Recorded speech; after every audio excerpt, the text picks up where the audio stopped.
Let's go! Batter up! We're taking the afternoon off. It's a beautiful day for a ball game today. The fans are out to get a ticket or two. From Baltimore, Washington to Kalamazoo. It's a beautiful day for a home run. But even a triple's okay. We're gonna cheer and boo and raise a hullabaloo at the ball game today. Dodger Baseball is on the air. Brought to you by Nissan, builders of technologically advanced cars and trucks for over 50 years.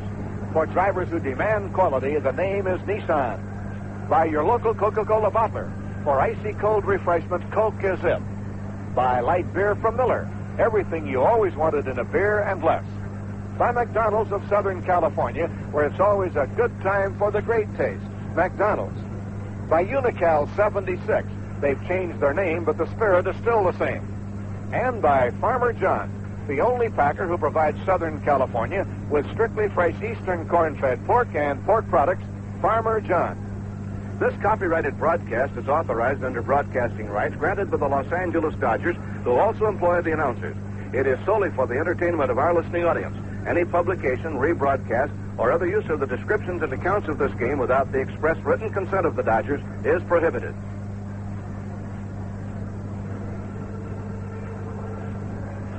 Hi, everyone. This is Jerry Doggett along with Vin Scully and Ross Porter. And here we are at beautiful Dodger Stadium for the game this evening between the Dodgers and the Atlanta Braves.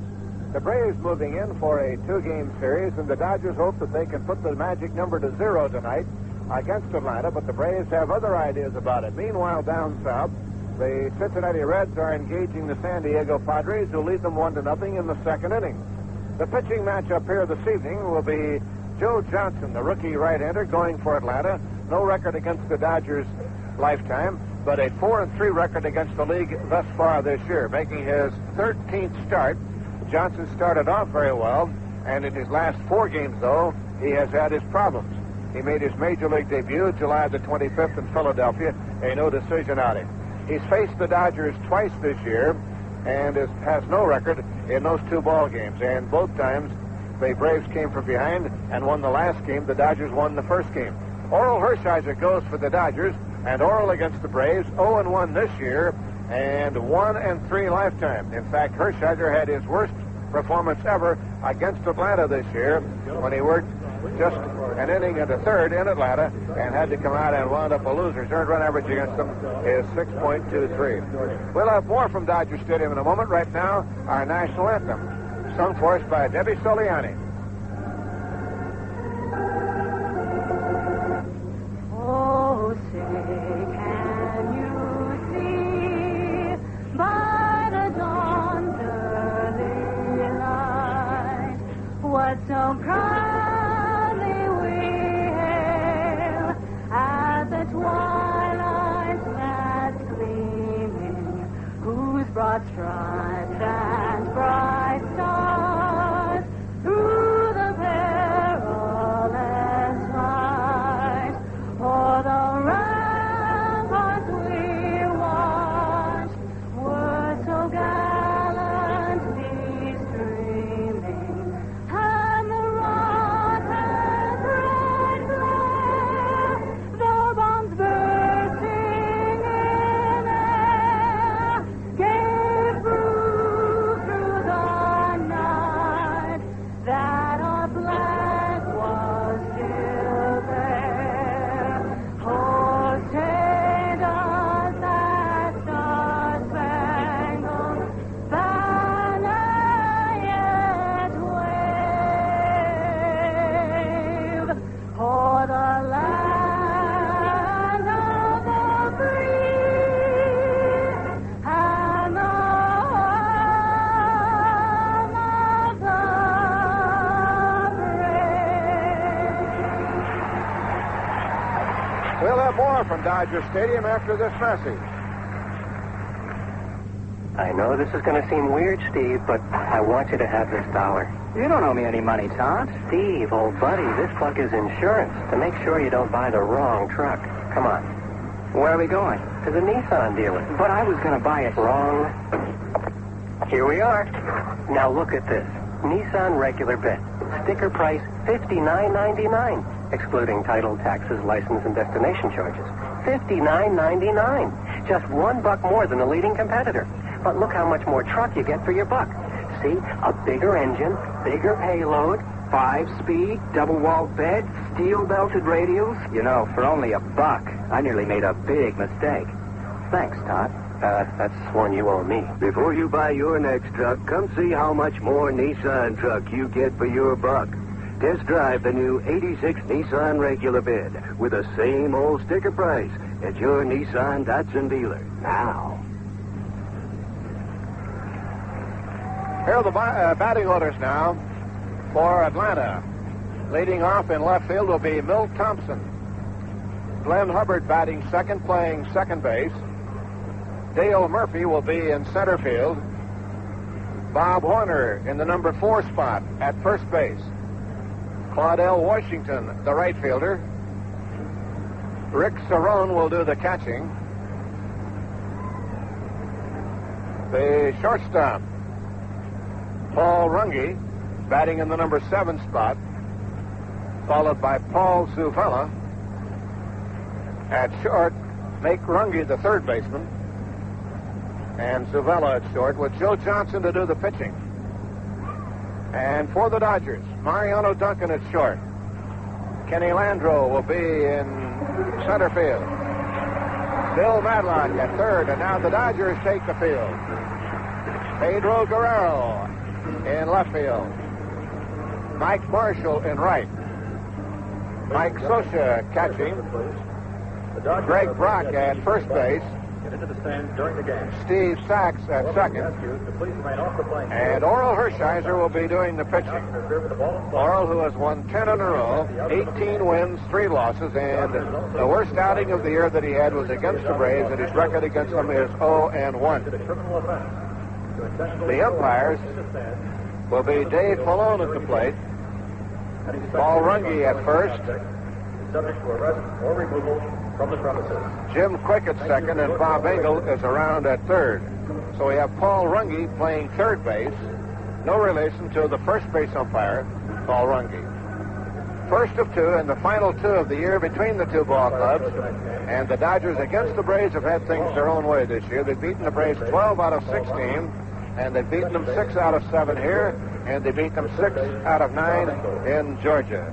So they will be trying to make it 7 tonight and close up shop in the National League West and get ready for the playoffs. And where? Well, right now, it looks like the New York Mets are going to turn one in against the Cardinals again, and that will tighten up that race and reduce the margin to 1 if the Mets hold on to a 3-1 lead, and they've got the best guy they can have going. And, of course, Dwight Gooden is opposing Andujar in that one, and the Cardinals are down by a score of 3-1 after 6 innings of play. Meanwhile, in the American League, in the Eastern Division, Toronto and the Yankees both lose, so Toronto has their magic number reduced to 2, and the Angels are losing to Kansas City. Oral Hershiser on the hill, warming up now. Reminded that the two clubs play again tomorrow night, and the pitching matchups, Zane Smith against Jerry Royce. And then over the weekend, the Cincinnati Reds, Pete Rose and company come in, and the Dodgers hope that it will just be a little rehearsal when the Reds get here, but of course, it's not over. The Dodgers have clinched a tie, but now they're going to try to lock it up for sure here tonight. So we're all set. Time to play ball. Game 1 against the Braves. Now with the play-by-play, here's Vin Scully. Vinny? Thank you, Jerry. Hi, everybody, and a very pleasant good evening to you, wherever you may be. Milt Thompson to start it off, followed by Glenn Hubbard and then Dale Murphy. And the tale of two cities continues. The Dodgers on the rise, and, of course, the Braves coming here with one of the more dismal seasons that they have experienced in many, many years. They have the usual bright spots and people like Dale Murphy and Bob Horner, but that's about it. Thompson tries to bunt and misses for a strike, and the count on 1. The Braves have lost 17 of their last 23.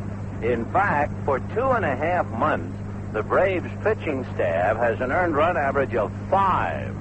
Here's the strike one pitch on the way, and that's low 1-1. They are last in the league overall with an earned run average well over 4.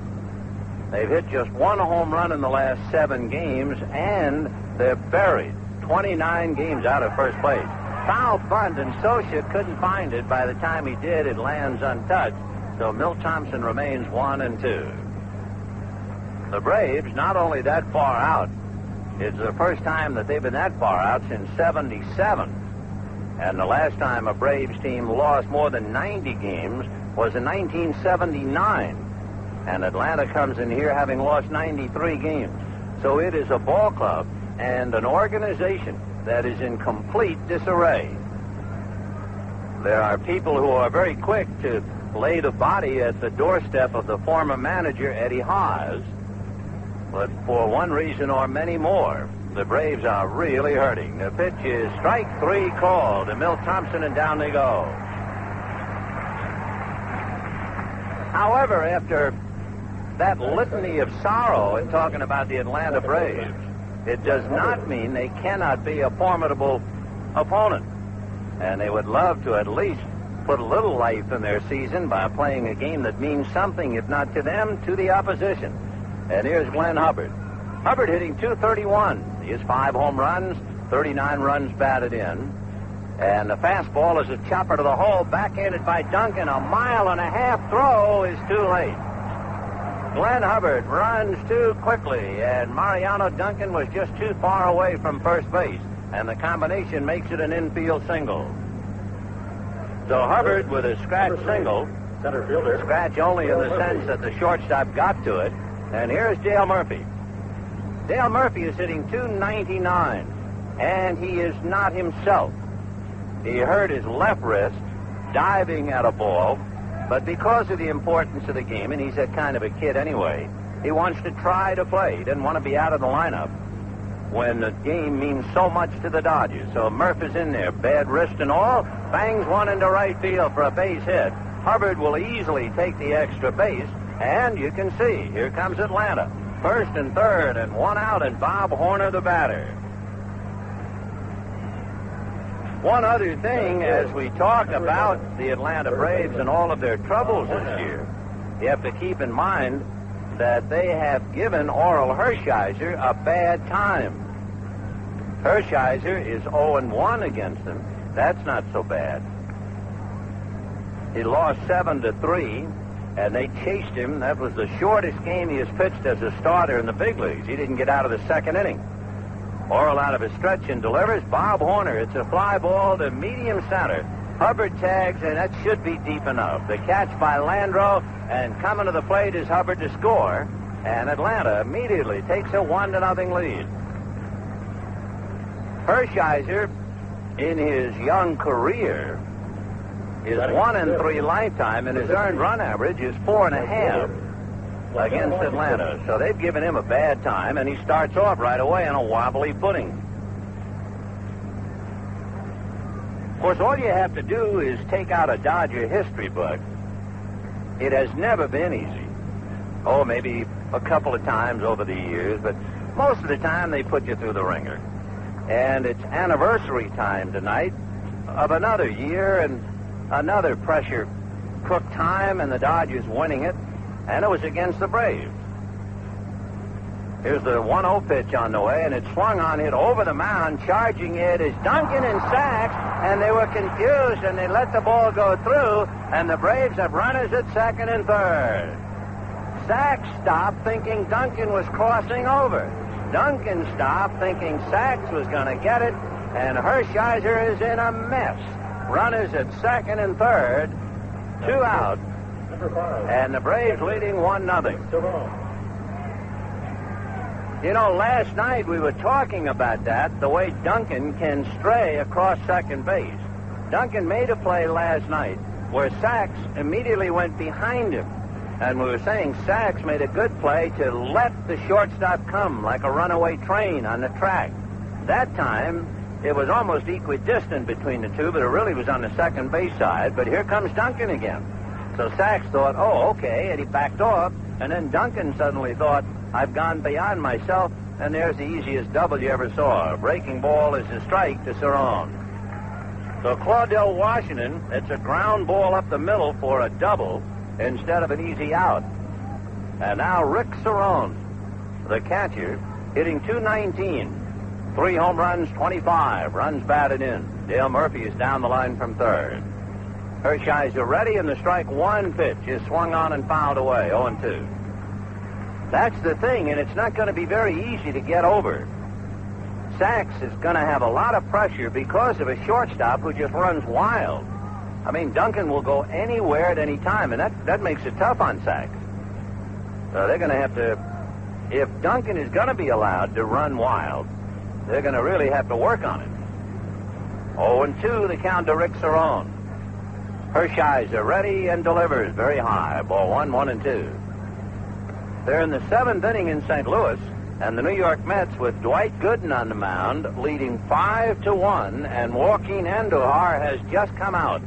They're taking Andujar out in the 7th inning. So the Mets look like they're going to be one game back. The 1-2 pitch is swung on and missed, strike 3. Socia takes it out of the dirt, and he out-recorded it first, and Mike started to argue with Dave Pallone that he had caught it before it got in the dirt, but then he got his man. So the big mistake up the middle did not hurt them, and at the end of half an inning, the Braves won, the Dodgers coming up. It's the taste you're thirsting for. Your lemon gives you more. Your drink and die right because it tastes so right. Like lemon lemonade, till it's caffeine-free. Only one Diet soft drink has the great taste of lemon. Only Diet Sprite. It's only Diet Sprite for you. Diet Sprite. No other sugar-free will do. Diet Sprite. For you it's Diet Sprite, 'cause lemon tastes so right. It's only Diet Sprite for you. When crowded countertops make it hard to keep your kitchen organized, regain some of that valuable workspace with the help of under-cabinet appliances from True Value Hardware stores. Hi, Pat Summerall to suggest the Rival Cut Above can opener for just $17.99 with Power Pierce action to quickly open any size can. And make your time in the kitchen more pleasant with a GE Spacemaker AM/FM radio featuring touchpad controls. It's just $26.99 at participating True Value Hardware stores and home centers. Whether you're a serious collector of Dodger memorabilia or you just enjoy a picture of the 1985 Dodger team, here's something to look forward to. Team Photo Day at Dodger Stadium this coming Saturday. There'll be a free 1985 Dodger team color photo, courtesy of Panasonic and the Dodgers, for all fans at the 105 Dodger Reds game. Tickets available at all Dodger ticket outlets. Team Photo Day this coming Saturday with a free 1985 Dodger team color photo for all fans at the game. The Braves with a run. We'll take a look at them defensively. Bob Horner and Glenn Hubbard, Paul Zuvella and Paul Runge on the left side, Milt Thompson, Dale Murphy, and Claudell Washington on the outside, with Rick Cerrone behind the plate and Joe Johnson, a right-hander, making his 13th start. He is 4-3, no record against the Dodgers. In his last 4 games, he has been a bitter disappointment. In his first couple of games, he won each of his 3 previous starts. And over that stretch, his earned run average was 1. I mean, he was outstanding. But in his last 4, he is 0-3 with an earned run average that takes your breath away, 9. So with all of this, talking about the Braves beaten up, poor year, here's a pitcher who hadn't been able to get anybody out. Look out. Mariano Duncan, Kenny Landreau, and Bill Madlock in that order. Duncan hitting .247. Runge shortens up at third, and Duncan overall takes a pitch a little low, ball 1. Hitting .295 as a right-handed batter. Only .225 from this side of the plate. So, boy, he is day and night. Johnson checking into the windup, and the 1-0 pitch on the way, and that's taken low, ball 2, 2-0. The Dodgers still feel that Duncan will become a reasonably successful left-handed batter and consequently a switch hitter. But boy, it's hard to walk away from a guy hitting .295 right-handed. He takes way outside, ball 3, 3-0. In his starts, the last 5. Johnson has not been wild. He had one game where he walked 4, but all the others, 3 games he walked just 1. The pitch to Duncan in there, 3-1. Mariano, with a couple of stolen bases last night, leads the club with 35. Johnson into the windup, and Joe's 3-1 pitch is low, and so the Rabbit is aboard. Batting second, number 24. Mariano Duncan standing at first. Kenny Landreau, the batter. And Landreau brings a .268 batting average up to the plate with a dozen home runs, 49 runs batted in. And the first thing Landreau has to do is take a look at Amalfitano. And we'll watch Duncan. Mariano held on by Bob Horner. And Johnson turns and throws over there. The Braves know full well that Duncan stole a couple last night. He stole second and third. So Duncan representing the tying run. The pitch to Landreau is swung on and missed in the count 0-1. Joe Johnson out of Brookline, Massachusetts. He's 25 years old. Right-hander has only been pitching since 1982. His strike 1 pitch, they pitch out, and Mariano's not going anywhere. 1 ball, 1 strike. Johnson attended the University of Maine. Among other things, he beat Cal State Fullerton in the '82 College World Series and was the game's MVP. Throw to first, back to the bag is Duncan. So Joe Johnson brought along, and they are definitely of the belief that he is more than just a prospect, that he can pitch in the big leagues. Joe ready, and the 1-1 pitch. There goes Mariano. The pitch outside, the throw not nearly in time. He went in head first, and he has stolen 36.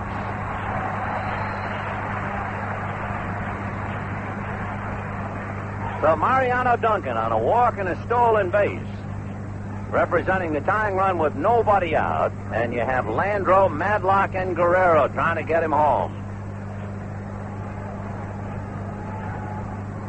For Mariano Duncan, he has been extremely successful in stealing bases, and if we heard Steve Brenner correct, 12 consecutive without being caught. The pitch is off speed and outside, ball 3, 3-1, the count to Kenny Landreau. Landreau has been struggling with only 5 hits in his last 44 at-bats.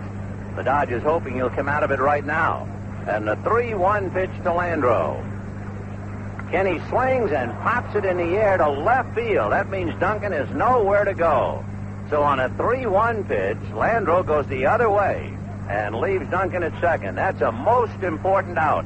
And it's a kind of an out a manager hates to see when the count on the hitter is 3 balls, 1 strike. So Landreau a wasted at-bat, and that brings up Bill Madlock. Bill Madlock hitting .272, hitting over .350 as a Dodger.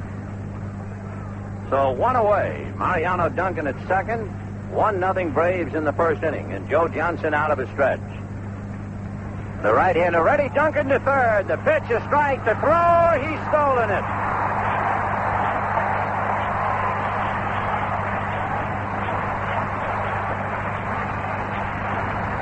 So Mariano Duncan takes things into his own hands. If Landreau can't get him over, he'll get himself over. In fact, that's a terrible expression, and he is shaking himself up.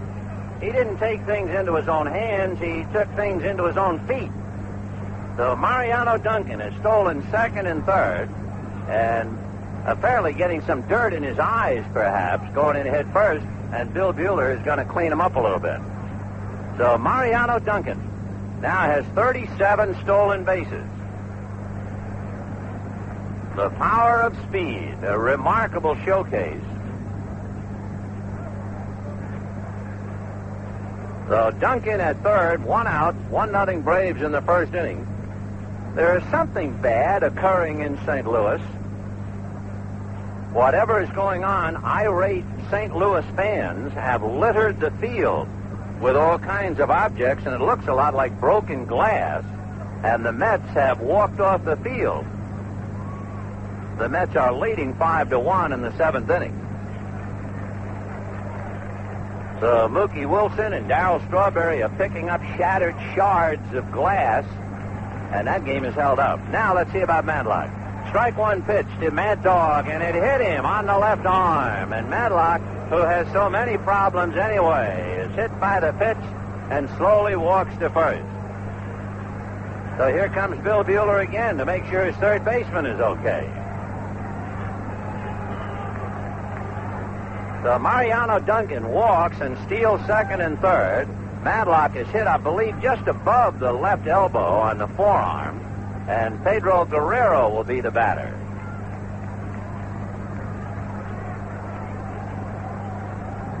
The Dodger accounts, the Dodger pitchers are in the red, although they just as soon stay that way. Over the year, 30 Dodger hitters have been hit by the pitch. 30. And 21 opposition hitters have been hit by Dodger pitchers. Here's Pete Guerrero. Now, Guerrero has been hit 6 times. Matlock has been hit 8 times. Of course, it also has a lot to do with the way you pitch a hitter. And in this instance, Johnson trying to move in on Matlock and got a 2-bar in. Here's Guerrero, 1 out, 1-0 Braves, first inning. Matlock at first, Duncan at third, and Johnson out of a stretch. Joe ready and dealed, and that's inside at the hands, ball 1. Naturally, Johnson doesn't want to let these power hitters get arm extension where they can drive it a mile. And in trying to come inside, he got it in on the wrists. 1 ball and no strikes. Johnson out of a stretch, a check of the runners, and the 1-0 pitch on the way, inside again, ball 2. He's not trying to intimidate Guerrero. He's not trying to throw at him. He's trying to get the ball on the inside part of the plate, and he's getting it too far inside. 2-0. Pete has 3 home runs and 7 RBIs against Atlanta pitching this year. On deck, Mike Marshall. So Johnson out of a stretch, checks the runners.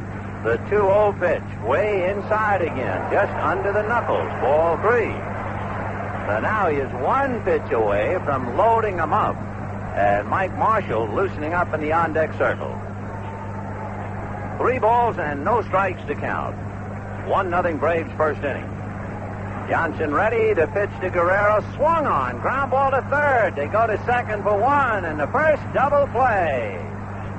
So they let Guerrero swing. Pete with the bad wrist and the sore neck. I guess they figured they'd get rich in a hurry, and instead he bangs into a double play. And at the end of an inning, Braves 1, Dodgers 0.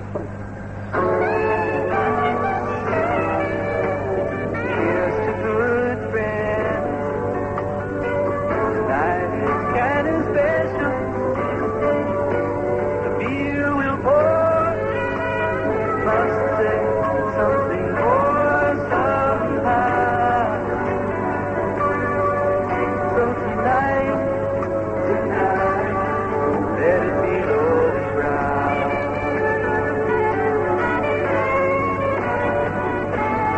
Let there be music, songs from the past, laughter, good food, and going round. Here's to good friends. Let tonight be special. With love and brown.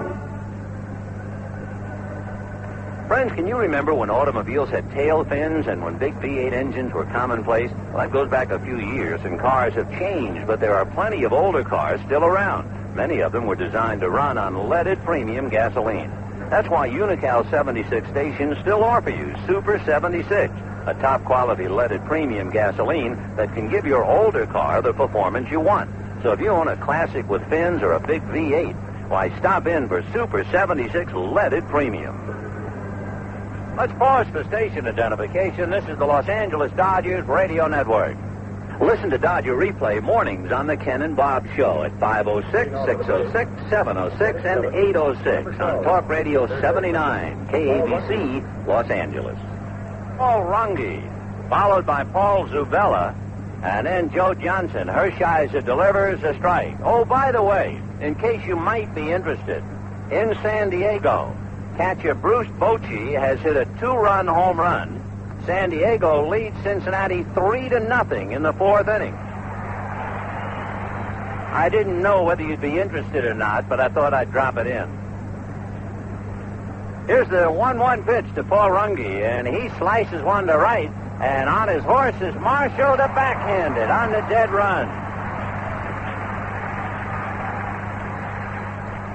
The Runge, a long out to Mike Marshall, one away, and the batter Paul Zuvella.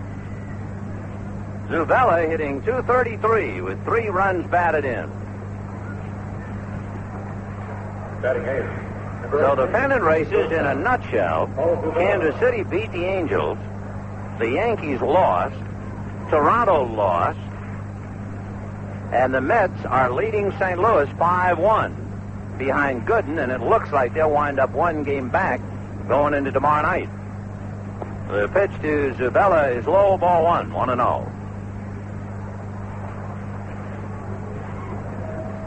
The 1-0 pitch on the way, check swing, and it is low, ball 2, 2-0. Hubbard had a single, Murphy singled him to third, and Horner's fly ball got him home in the 1st inning. The Dodgers had 1st and 3rd, and Guerrero hit into a double play, so you're right up to date. 2 balls and no strikes, the count to Paul Zubella. Hershiser in quest of his 19th win and gets it over for a strike, 2-1. It's a remarkable record, trying to win his 19th. Trying to win his 11th in a row, and he's unbeaten at home. Pitch is swung on and missed. Here at Dodger Stadium, Orel Hershiser has a record of 10 wins and no losses. Zubella playing shortstop. Rafael Ramirez had a bad elbow, shot full of cortisone a couple of times this year, and finally he just can't play. Pitch is fouled at the plate, so Zubella is still there, 2 balls and 2 strikes.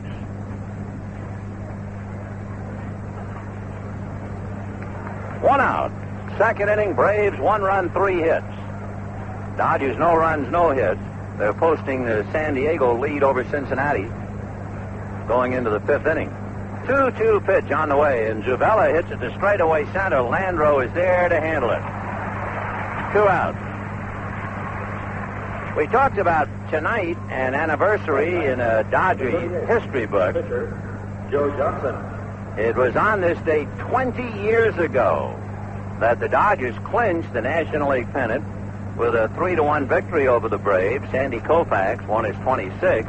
The Dodgers managed only 2 hits, scored the winning run on a bases-loaded walk. So they clinched it 20 years ago, and now they're trying to do it tonight. 0-1 the count. The strike 1 pitch on the way is low and inside, 1 ball, 1 strike. And they don't mind a little help from their friends, and San Diego leading the Reds 3-0 in the 5th inning. The 1-1 pitch on the way, and that's inside. 2-1 to Joe Johnson. He has 1 hit this year. He's been up and down from the minor leagues. Now the 2-1 pitch coming up. Sinker swung on and missed, strike 2. Bruce Sutter sideline, finished for the year. Ken Oberkfell finished for the year. Murphy playing with a bad wrist. So the Braves banged up and playing out the string. The 2-2 pitch is strike 3 called, and Atlanta gone in the 2nd. At the end of an inning and a half, Braves 1, Dodgers 0. Doing your work a day hard. I barely catch sight of the morning sun because I'm at work come dawn. But somehow between my bed and my job, it's McDonald's on my mind. It's an early bird dog. Fresh brewed cafe, que rico, fresh baked biscuit sandwiches with spicy sausage or scrambled eggs, maybe hot cakes.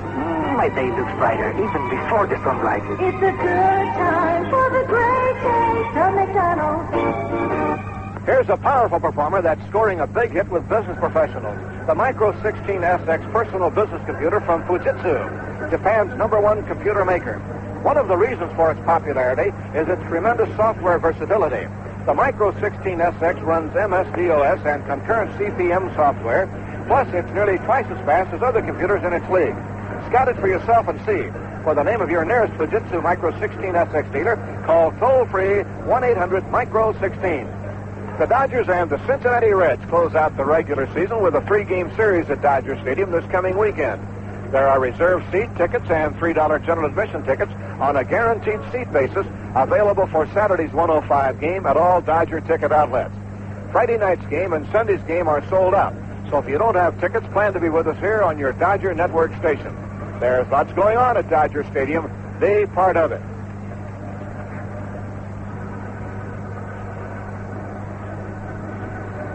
Bottom of the second inning, the Braves 1 run, 3 hits, and the Dodgers no runs, no hits. Another report out of San Diego. Nick Ossosky of Cincinnati hit a home run in the 5th inning. The Reds are still at bat, and San Diego leading Cincinnati 3-1 in the 5th inning. Remember, the number is 1. Anyway, a Dodger victory or a Reds defeat, and it's over tonight. Hitting off for the Dodgers, Mike Marshall, followed by Mike Scioscia, and then Greg Brock. Mike Marshall. Dodgers with an opportunity in the first inning, and they were hoping that Guerrero would get him rich in a hurry. That let him swing 3-0.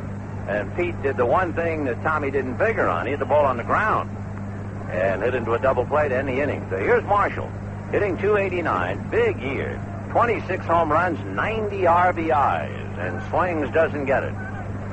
He's hit in 11 of his last 14.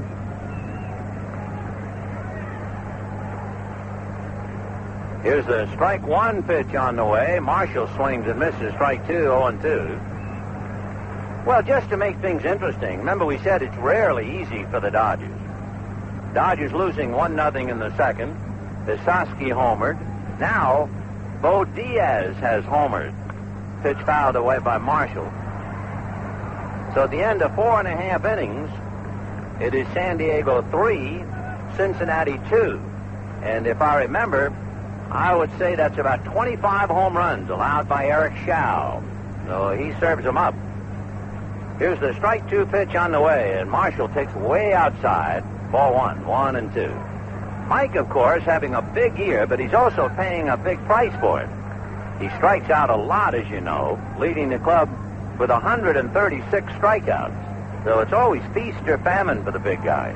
The 1-2 pitch is down and away, ball 2, 2-2. But the Dodgers don't mind the bill because he's doing more than that. 26 home runs. He has 25 doubles, a couple of triples, 90 RBIs, doing a great job in right field. Swings, fouls it away. Mike has made some dazzling plays at his position, and with all of that, hitting right around the 290 mark all year. Plus, you remember, he missed 26 games. So Marshall easily would be a 30 home run, 100 RBI man, except for his absence. But he's had a big year. The 2-2 pitch on the way to the Moose, as they call him, on the hands. Ground ball to third. Backing up is Runge. Has time and gets him. So Johnson really keeping the ball in on the right-hand batters. And the hitter now is Mike Scioscia. 1-0 Atlanta in the second. The catcher, Mike Scioscia hitting .297. 7 home runs, 52 runs batted in. We're kind of just sliding into the evening's festivities. The Braves got a run.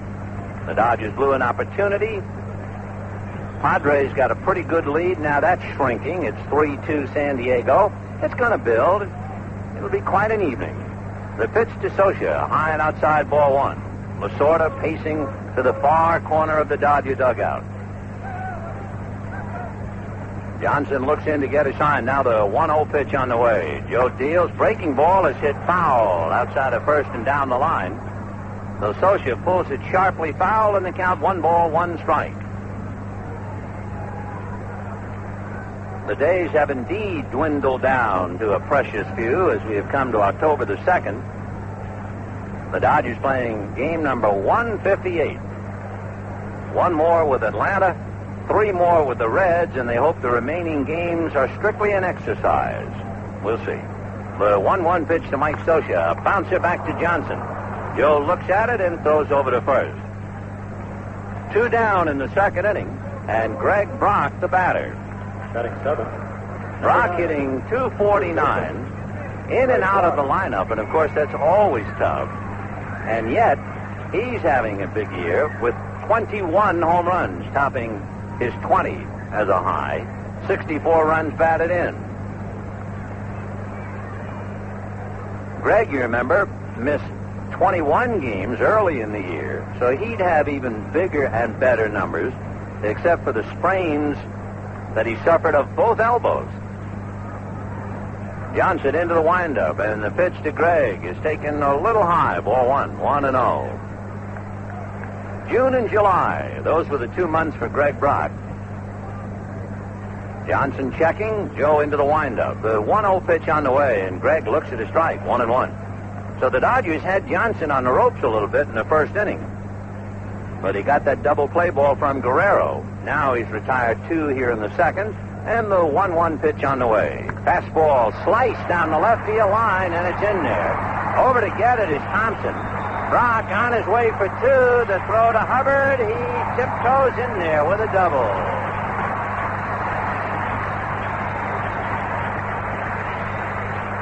Interesting. I don't know whether there is extra grass out there or what. Number 3. But when that ball hit, you would expect it to bounce and go all the way to the box seats. That ball hit the grass and almost died out there in left field. And where you never thought Milt Thompson would have had a play, it was reasonably close. Admittedly, Brock went in standing up, but that ball didn't skip at all. It just kind of died. The batter is Sachs, with 2 out and a runner at second, and Oral Hershiser coming up, and they're going to walk Sachs. So in a moment, 2 on, 2 out, and Oral will be coming up. Hershiser has a dozen hits this year and 3 runs batted in. So here's ball 3 to Steve Sachs. Saxy hitting .283.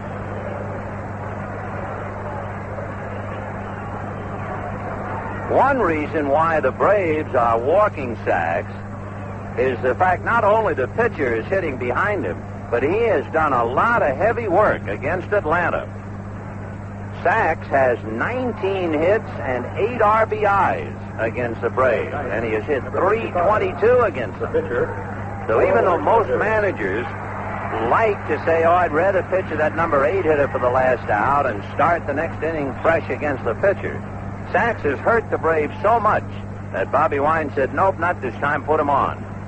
So 2 on, 2 out, and here's Hershiser, 1-0 Atlanta in the second inning.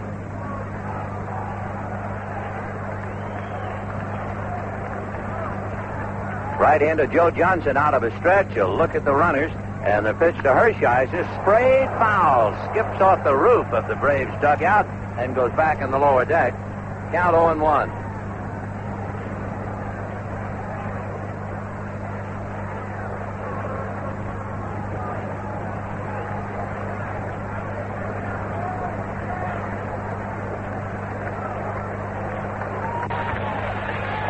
The count, Oral Hershiser. Johnson out of his stretch, ready, deals, and there's a ground ball wide of first into the hole, base hit. Here comes Brock to score. To third goes Sachs.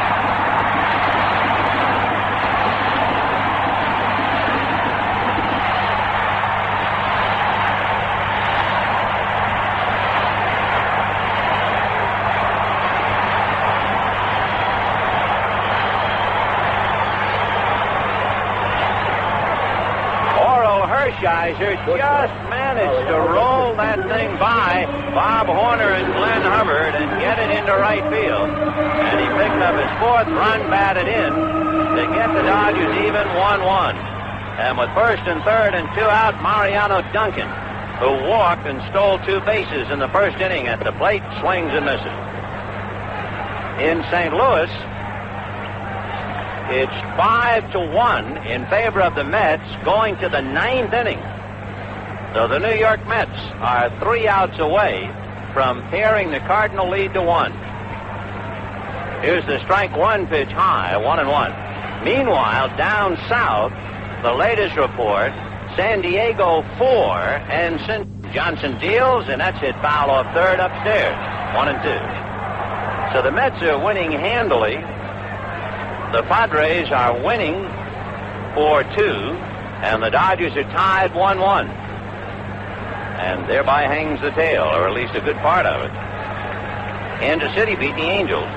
Toronto lost, but the Yankees lost. Yankees really lost the tough one, 1-0. Here's the 1-2 pitch to Duncan, and Mariano fouls it back again. Well, I hope you get yourself comfortable. I have a feeling it's going to be one of those nights. We'll be playing pinball, bouncing off the St. Louis Mets game, and that will be over shortly, I think. And then we'll be kind of seesawing back and forth between our game and San Diego. Here's the 1-2 pitch, and Duncan hits a fly ball to left, slicing foul. Milt Thompson to the railing and makes a fine backhand catch for the out. So Duncan fouls out, but the Dodgers get a run, and at the end of 2, a 1-1 tie. Have you noticed that a lot of gasoline stations are starting to look more like grocery stores these days? It's not that way at 76. 76 still believes in full service, and service bays are still there when you need help. When you have a problem with your brakes or your radiator or you need an oil change, you can count on finding an automotive technician at 76 who can take care of you. So think of 76 when you want good service, and go with the Spirit. Sure, the Spirit of 76. Well, the Dodgers have done some top-quality playing this season. Quality is something Safeway knows a lot about, too. You can see the care taken in each department, from the perfectly cut Safeway quality meats down to their incredible selection of over 350 varieties of fresh fruit and vegetables from top growers the world over. And Safeway keeps their prices low, so all that goodness is affordable even to the most budget-conscious. They make you glad you're a Safeway shopper. Just like the Dodgers are tops at America's favorite pastime, Safeway tops as America's favorite food store. The 33rd Annual Vehicle Show of Portable Housing and Vacation Vehicles returns to Dodger Stadium November 9th through November 17th. Leading companies will be showing 1986 models, and over 200 booths will be featuring a wide array of home, garden, and recreational accessories and services. Major builders will display homes ranging in size from modest 2-bedroom models to luxury 3-bedroom units. Over 600 campers, trailers, and motorhomes designed for every need and price for every budget will be shown. On the scoreboard, the only games that mean anything, 4-2 San Diego over Cincinnati at the end of 5. And in the 9th inning, it is 5-1 New York. And the Mets are at bat against the Cardinals. Dwight Gooden on his way to his 24th win. The American League, Bud Black shut out California and Ron Romanek 4-0. Black pitching a 3-hitter. Meanwhile, Toronto lost, but so did the Yankees. So the magic number for Toronto is 2. Tomorrow night in that California-Kansas City game, it'll be Danny Jackson due to go for Kansas City and Don Sutton trying for the Angels. So Kansas City and California tied again. Remember, Kansas City finishes up against Oakland, and the Angels finish up in Texas. The Mets will finish up at home with Montreal. The Cardinals will finish up at home with the Cubs, and the Dodgers finish up with Cincinnati. Let's go to the 3rd. 1-1. More play-by-play. Here's Russ Porter. Thank you, Vinny. Good evening, everybody. Milt Thompson, who made the fine running catch on Mariano Duncan to close out the bottom of the 2nd, takes a strike, knee-high. Madlock up on the grass looking for a possible bunt from Milt. Thompson tried to bunt his way on in the 1st inning, bunted it foul out of play, and then struck out. And he takes strike 2 from Orl, 0-2. Thompson, Hubbard, and Murphy in the Atlanta 3rd inning. The Dodgers have worn the Braves out this year. After Atlanta won 3 of the first 4 meetings between the clubs, the Dodgers have taken 11 of the last 12. There's a dribbler back toward the mound. Hershiser down to field it. Guns his throw and gets Thompson by a step. 1 out for Glenn Hubbard, who singled and scored the Atlanta run in the opening inning.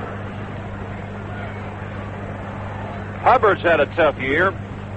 Glenn's problems began last year. You might recall the Braves and the Padres were engaged in a brawl in Atlanta. Hubbard hurt his shoulder. And there are a lot of people associated with the Atlanta club who feel that Glenn really never got over that injury. He's hitting .233, but he has just 5 homers, 39 RBIs.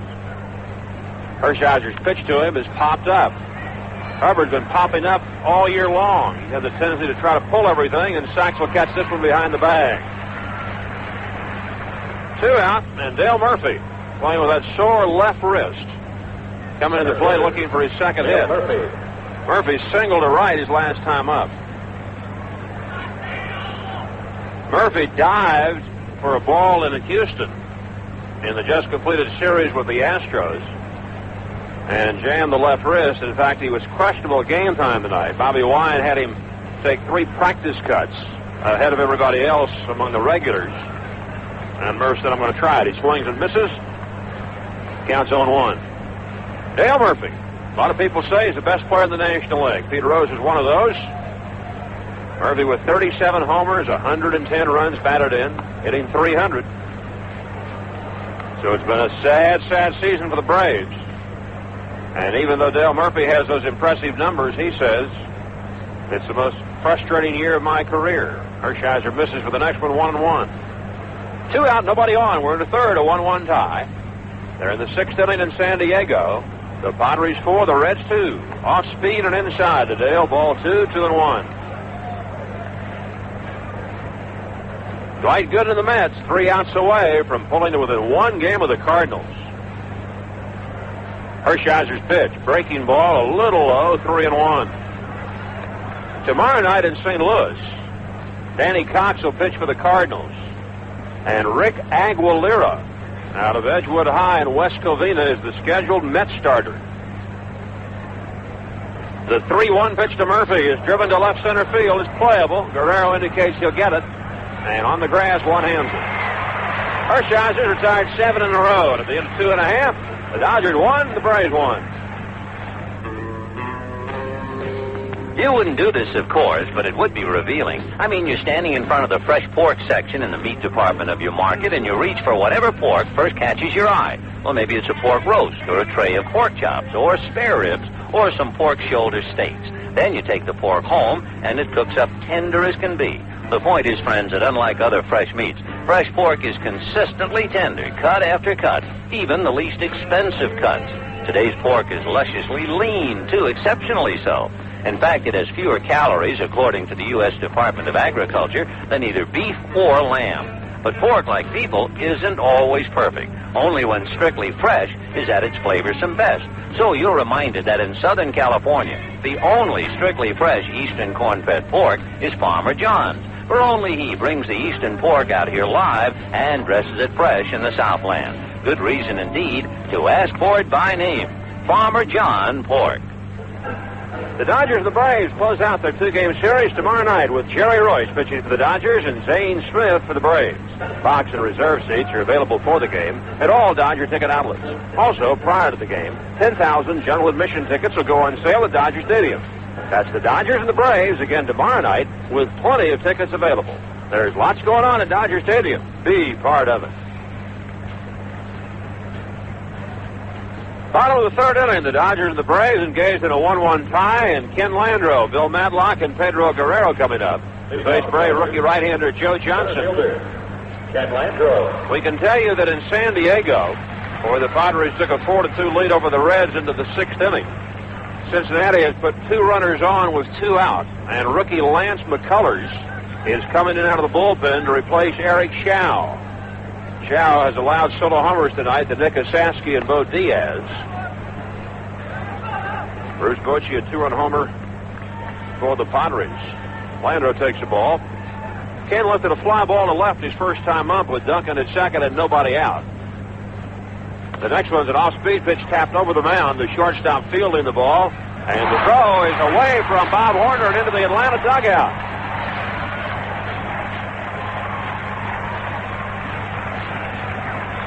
So a throwing error on Paul Zuvella.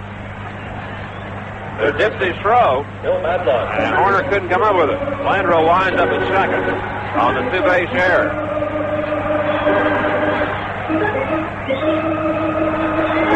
Bill Madlock started last night's ball game, went 2 innings and came out, said the flu was bothering him. Tonight he starts, and Joe Johnson plunks him on the arm with a pitch in the 1st inning. So Madlock waited for Joe Johnson. And the pitch. Bunt up along third. Great bunt by Madlock. Base hit over third Landreau.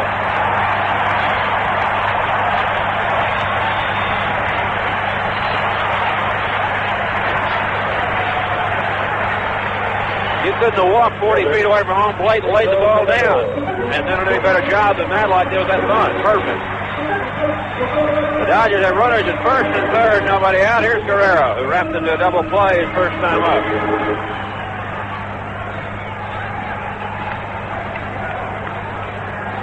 In San Diego, the Padres have scored a run. They're still batting. I make it the Reds have scored a run, and it's 4-3 Padres. Still 2 on for Cincinnati in the 6th inning. Johnson's pitch to Guerrero. A looper to right field. Coming up is Claudell Washington to make the catch, and Landreau cannot come down and try to score. So the play cut off by Bob Horner. So Guerrero unable to pick up his 88th RBI. Fly ball to shallow right, and Washington has a good arm. Would not be tested. It's only the first out of the inning. Here's Marshall, the ground of the third, his first time up. Marshall this year has 4 home runs against the Braves and 16 runs batted in. A 1-1 tie. The stretch by Johnson. Landreau at third, Matlock at first. The pitch up and in. Typical pitch to Mike Marshall. Under his jaw, ball 1. Bobby Warren clapping his hands in the Atlanta dugout. Bobby taking over as the manager of the Braves in August from Eddie Haas. The pitch to Marshall. Low ball 2-0.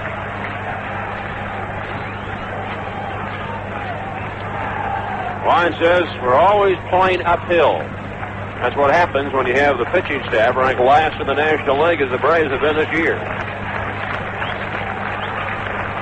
Many people, many so-called experts, thought the Braves might win the Western Division this year. And they're 29 out. Marshall takes ball 3, 3-0. On deck, Mike Scioscia. You know, John Tudor of the Cardinals has as many wins since the All-Star break as the entire Atlanta starting staff. Let's see if they allow Marshall to swing 3-0 if he likes the location. Johnson's pitch. Yes, he's swinging. And a drive to left center field and deep. Back goes Murphy to the tracks of the wall. Off the top of the wall. On to scores Landreau. Matlock being held at third and a double by Marshall. And the Dodgers lead 2-1.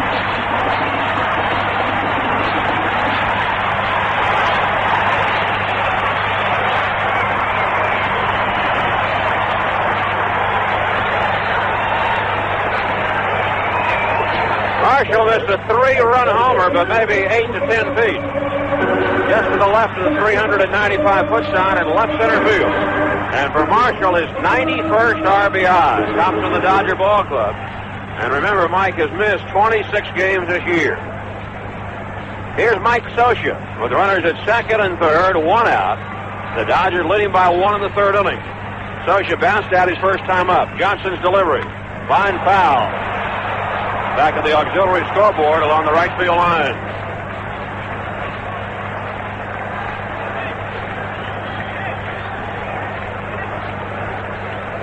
Lance McCullers got the Reds out in San Diego. So at the end of 5.5, Padres 4, Cincinnati 3. The Dodgers leading the Braves here 2-1. With runners at second and third and 1 out of the bottom of the 3rd. Joe Johnson's 1-strike pitch. Inside to Scioscia. 1-1. Toronto's Blue Jays reduced their magic number. Needed to cinch the American League East to 2 tonight.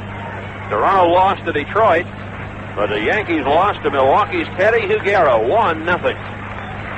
The 1-1 pitch to Scioscia. High and inside, ball 2-1. Toronto then 4 games ahead of New York. Each club would have to make up a game on Monday if it had anything to do with the outcome of that divisional race. Johnson readies for the 2-1 pitch to Scioscia. Check swing inside, ball 3-1. Greg Brock on deck. Here the inning, Landreau aboard on a 2-base throwing error by shortstop Paul Zavella. Bill Matlock bunted for a hit. Guerrero fly to shallow right, no advancement. But Marshall doubled to left center, drive in 1. The pitch to Scioscia. High ball 4 to load the bases. As Brock walks to the plate, we pause for station identification. This is the Los Angeles Dodgers Radio Network. I'm Michael Jackson. Issues and the people behind them, the newsmakers and the stories in the news, with you daily from 9:05 to 1 on Talk Radio 79 KABC Los Angeles. A year ago, Greg Brock hit 4 home runs against the Braves, all in Atlanta. This year, he's hit 3 home runs against the Braves with 11 runs batted in. He comes up with the bases loaded, and Greg doubled to left his first time up tonight. Johnson's pitch. Fouled off to the left and out of play. 2 runs, 4 hits, no errors for the Dodgers. 1 run, 3 hits, 1 error for the Braves. Is this the night the Dodgers clinch the Western Division title of the National League for the 3rd time in the last 5 seasons and for the 5th time in the past 9 years? Johnson with the bases loaded goes to the belt, and the 0-1 pitch to Brock. Inside for a ball, 1-1. A San Diego win over Cincinnati would give the Dodgers the championship, or a Dodger victory over the Braves this evening will do it. All right, the 1-1 pitch to Greg Brock. Here it is. Inside, a breaking ball. Ball 2, 2-1. Madlock at third, Marshall at second, Socia at first. 1 run in, and the Dodgers leading the Braves 2-1 in the bottom of the 3rd. Brock waiting for Johnson. Now the young right-hander ready. The 2-1 pitch. Popped up into shallow left. Coming up for the ball is Milt Thompson. Still coming into shallow left and makes a one-handed catch, and everybody has to hold on. The first step Thompson made was back, and then he came sprinting in, and he was no more than 20 feet behind the dirt part of the infield back at shortstop when he caught the ball. So Brock cannot pad the Dodger lead, and now they're 2 out in the 3rd inning. Here's Steve Sachs, who was intentionally walked in the 2nd inning after Brock came up with his 2-out double. The strategy backfired on the Braves, and Orel Hershiser grounded a single to right to tie the game. So here's Sachs hitting .322 against Atlanta this year. Johnson out of the stretch, and the pitch outside, ball 1. The Dodgers come in looking for their 94th win of the season. The Dodgers are 93-64. The Braves are 64-93, just the opposite. 1-0 pitch, slow ground ball to short. Savella fields it, goes to first in time. And out of all that, the Dodgers settle for 1 run on 2 hits. 1 error, which makes the run unearned, and 3 left. The Dodgers have stranded a half a dozen in the first 3 innings. We go to the 4th at Dodger Stadium. The Dodgers 2 and the Braves 1. How do you begin to build a car? You start with people, imaginative designers and engineers. That's how Nissan does it. N-I-S-S-A-N. That's how the Nissan Sentra was created. Talented professionals using the most advanced technology to build a solid, dependable, affordable car. Sentra. Compact, but with astounding room for 5. A Nissan specialty. N-I-S-S-A-N. They designed a sturdy, economical overhead cam engine, front-wheel drive, fully independent suspension, and a long list of computerized, transistorized, standard equipment. They did all this for a sticker price well under $6,000. No wonder Sentra is America's best-selling import. This technological wonder is available now at your Nissan Datsun dealer. N-I-S-S-A-N. The name is Nissan. When messy hands grope for a light switch, Easy does it if those walls are protected with True Test Easy Care interior paint from True Value hardware stores. Hi, Pat Summerall to say that during Fall Color Fest, this top-quality latex formula is priced from just $9.98 a gallon. And it comes in 3 finishes and hundreds of custom colors. So for beautiful results, Easy does it, with Easy Care paint priced from as low as $9.98 a gallon, now through October the 6th, at participating True Value hardware stores and home centers.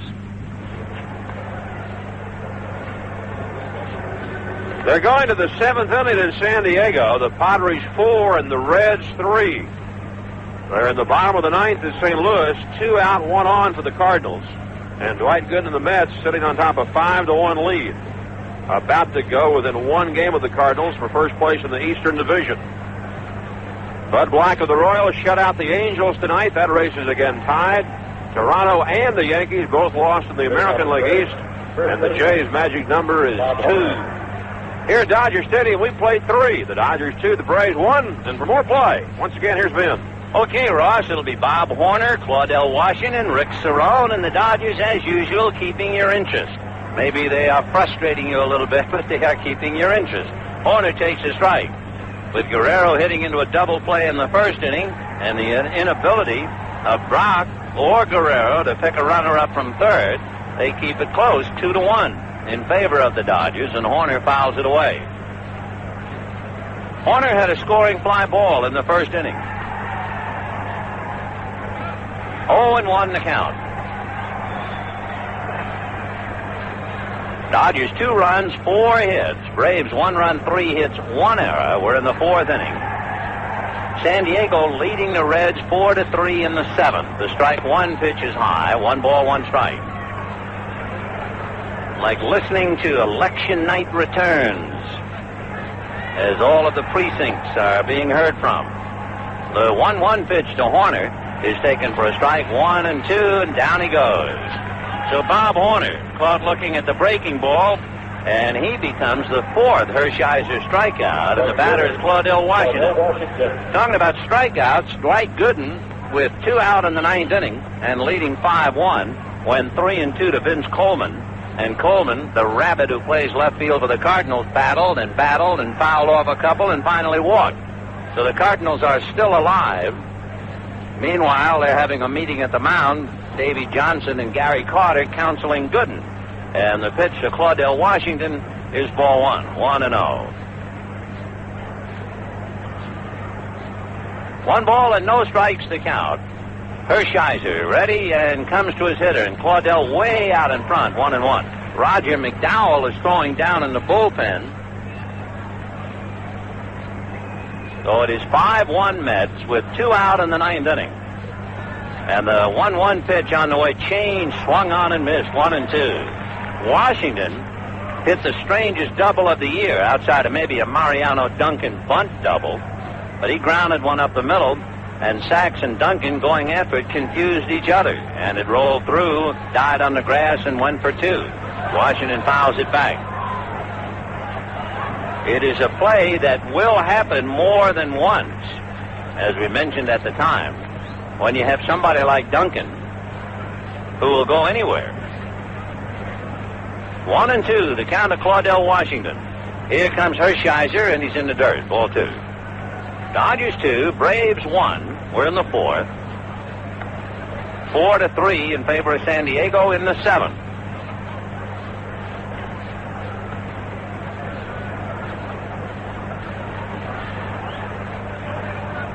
The Cardinals now get Ozzie Smith home on a base hit, so they are still alive.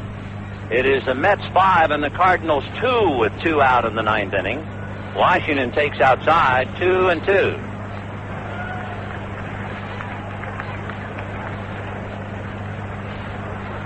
Three and 2, the count of Claudel with Rick Cerrone on deck. Hershiser ready, delivers, ground ball to the right side. Sachs taking the hop and throws to first for the out. 2 down in the 4th inning, and Rick Cerrone will be the hitter. Dwight Gooden trying for his 16th complete game and is staggering a little bit in the 9th inning in St. Louis, but with 2 out. And Willie McGee, the league's leading hitter, is coming up representing the tying run. That's a great way for that game to finish up. Gooden going head-to-head with McGee. Here's Cerrone, and he takes a strike in the count 0-1. McGee tonight against Gooden, 0 for 4. The strike 1 pitch to Cerrone is down and away, 1 ball and 1 strike. Naturally, there's tremendous interest in the National League West, for the Dodgers in particular, as to who is going to win in the National League East. So we'll try and keep track of that game for you. It's right down to the nub. Here's a 1-1 pitch to Cerrone, and is a fly ball to left field. Guerrero now goes back and turns, waiting, and makes the catch for the out. So the Braves are gone in the fourth. At the end of 3.5, Dodgers 2, Braves 1. If you're like most people in this part of the country, you spend a lot of time in your automobile. Out here, cars are important, and they deserve special treatment. That's why so many people are sold on Unical 76 unleaded gasoline. It's special because it has more spirit than other unleaded regulars, which means it can help stop knocks and things without paying for premium.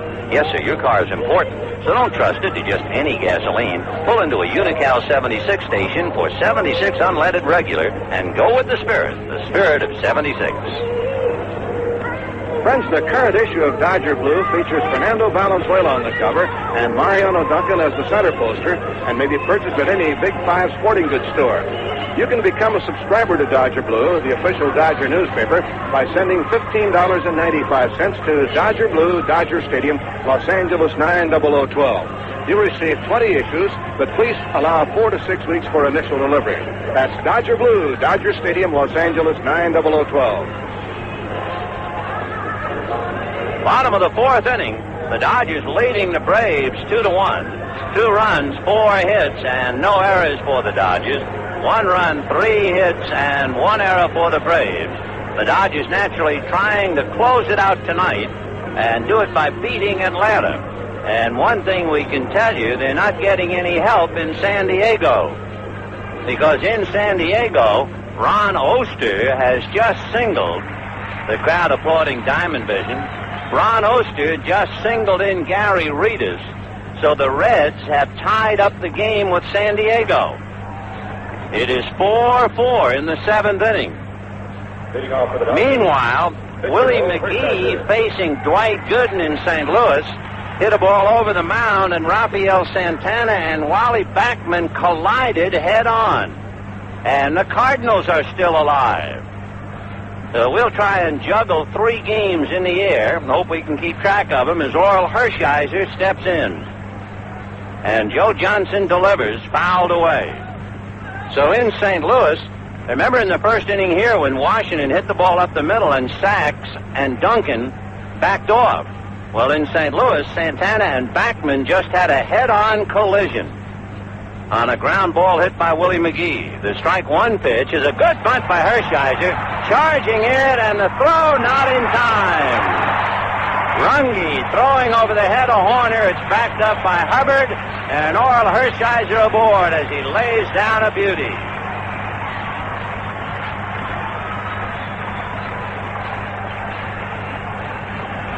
The Hershiser is at first, and Mariano Duncan the batter. In St. Louis, it is 5-2 in favor of the Mets. The Cardinals, with 2 out, have the bases loaded, and Tom Herr at the plate.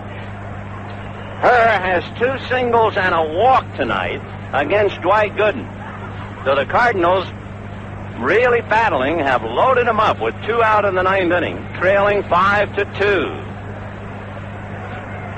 Roger McDowell is still in the bullpen, and Dwight Gooden is trying to get the last out. Duncan bunts. Down to get it is Runge, and the play to Horner, so the sacrifice works. So 1 out, Hershiser at second. And, of course, they're going wild in St. Louis as the Cardinals try to get off the ground against Gooden. Tommy Herr, with the bases loaded, fouls one off third, and Howard Johnson can't get it. It's back in the seats. That's a big game. It's a difference, naturally, of 2 in the standings. If the Mets win, they trail by 1. If the Cardinals win, they lead by 3. Here's Landrum now. Johnson ready and delivers, and Kenny take off speed and high. Ball 1, 1-0. And to repeat, the Reds, on a single by Ron Oster, tied up the game against San Diego, 4-4 in the 7th inning. Now the 1-0 pitch to Landrum. Fastball strike, and the count 1-1. So the Cardinals with the bases loaded. 2 out in the 9th. 5-2 Mets, but Gooden against an excellent hitter, Tommy Herr. And he hit a line drive at Wally Backman for the last out. Landrum hits a foul back, and it will be over the screen. It was too high for Cerrone to get it, and the count 1-2. So Tommy Herr hit a bullet with the bases loaded right at Wally Backman, and the game is over in St. Louis. The New York Mets and Dwight Gooden have beaten the Cardinals 5-2. The Cardinals have now lost 3 in a row. The Mets have won 4 in a row, and the Mets now trail the Cardinals by 1. 1-2, the count to Landreau. Johnson out of his stretch. Another look back at Hershiser. Joe delivers, and that's line fair down the left field line. Hershiser can walk in on a double by Landreau. 3-1 Dodgers.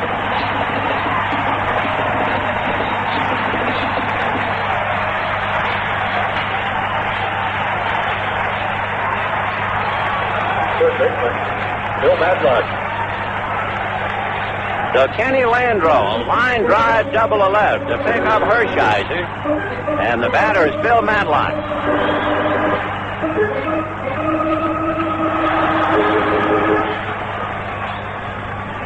In San Diego, the Padres are now coming up. Bottom of the 7th inning.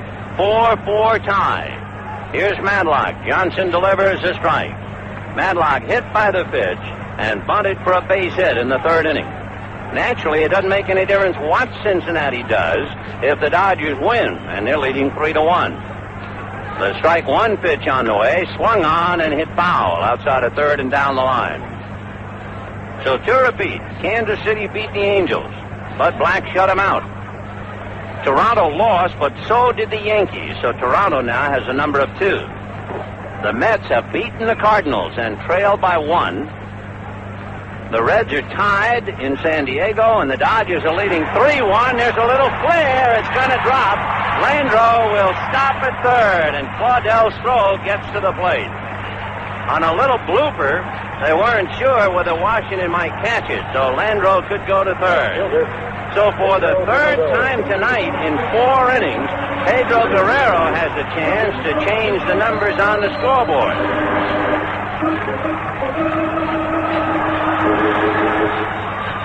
Guerrero, with runners at 1st and 3rd in the 1st inning and a 3-ball no-strike count, was allowed to swing away and hit into an inning-ending double play.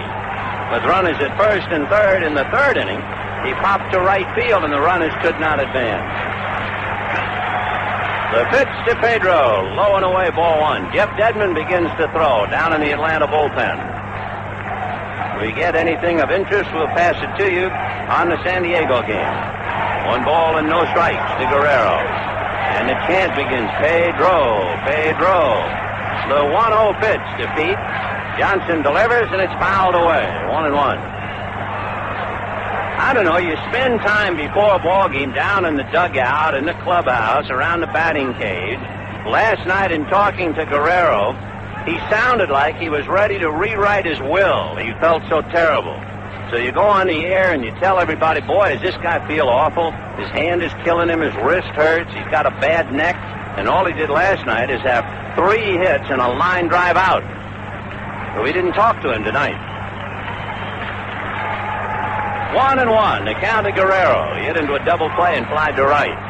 Johnson ready, and the right-hander deals, and it's fouled away, 1-2. But make no mistake about it, no matter how many hits he might get, he is not the same hitter. Not right now. He is hurting. All you have to do is see about 6 inches of tape on his left wrist, and then note that it now runs down across the back of his thumb to give him even added support. He wears a batting glove to cover it, but he has much more tape now.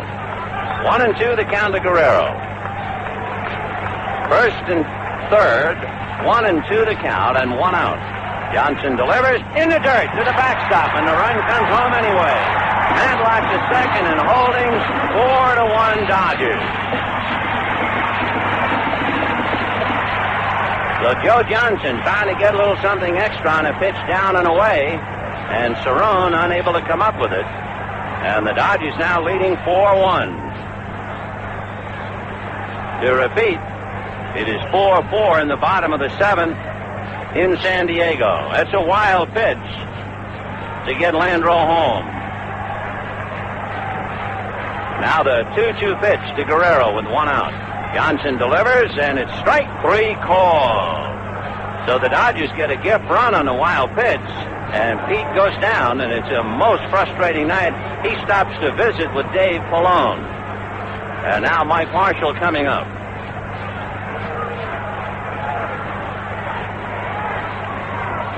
For Joe Johnson, that is his first strikeout. And here's Marshall. That's another thing I'm sure Lasorda would like, is to have the Dodgers clinch it tonight, so he can begin to rest some people who are playing hurt. Marshall waiting, Johnson ready and deals, and it swung on and missed. Mike grounded to third and then had that long double off the wall in the third inning to drive in a run. Dodgers 4 runs, 7 hits. Braves 1 run, 3 hits in the fourth. The Reds and Padres 4-4, bottom of the seventh. Now the strike one pitch on the way, and Marshall takes high and inside, 1-1.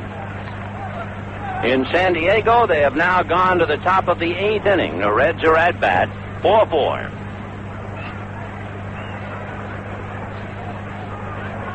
Marshall with Mike Scioscia on deck. Joe Johnson out of his stretch. A look back at Madlock. And the right-hander's 1-1 pitch. Down and away, ball 2, 2-1. The Dodgers with Oral Hershiser, who is 10-0 at Dodger Stadium. The Dodgers, by the way, have won 8 of their last 10 at home. And they're leading tonight 4-1. Only lost once here this year against Atlanta. 2-1 pitch, breaking ball, hit to left field and deep. Back goes Thompson, away back. It's gone.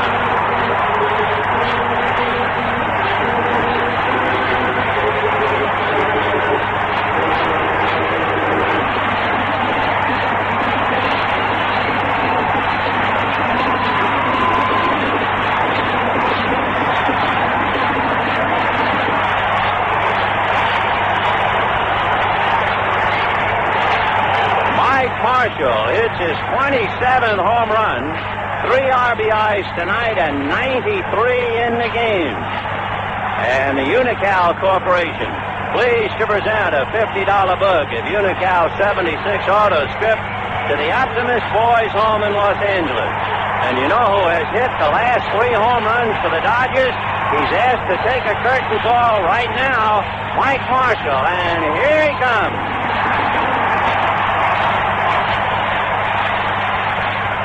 Mike homered on September the 29th, on September the 30th, and now on October the 2nd. And the Dodgers leading 6-1. That will be all for Joe Johnson, as Marshall ripped it into the deep part of the Dodger bullpen, just beyond the fans and over the fence. So the Dodgers are breezing. Well, I'll tell you what we'll do. We'll give you a chance to say it, and you can say it out loud wherever you are right now. They're in the 8th inning at San Diego. The Reds 4, the Padres 4, and altogether, who cares? Well, we got a time. Here's Roy. All right, Billy, the ball game down in San Diego. Tom Humes pitching for the Reds and Lance McCullers for the Padres. The starters were Tom Brown and Eric Chow. San Diego led it 3-0 after 4. And it was 3-2, 4-2, and the Reds with tallies of the 6th and 7th have tied the ball game. Home runs by Saski and Diaz for Cincinnati and Bochy for San Diego.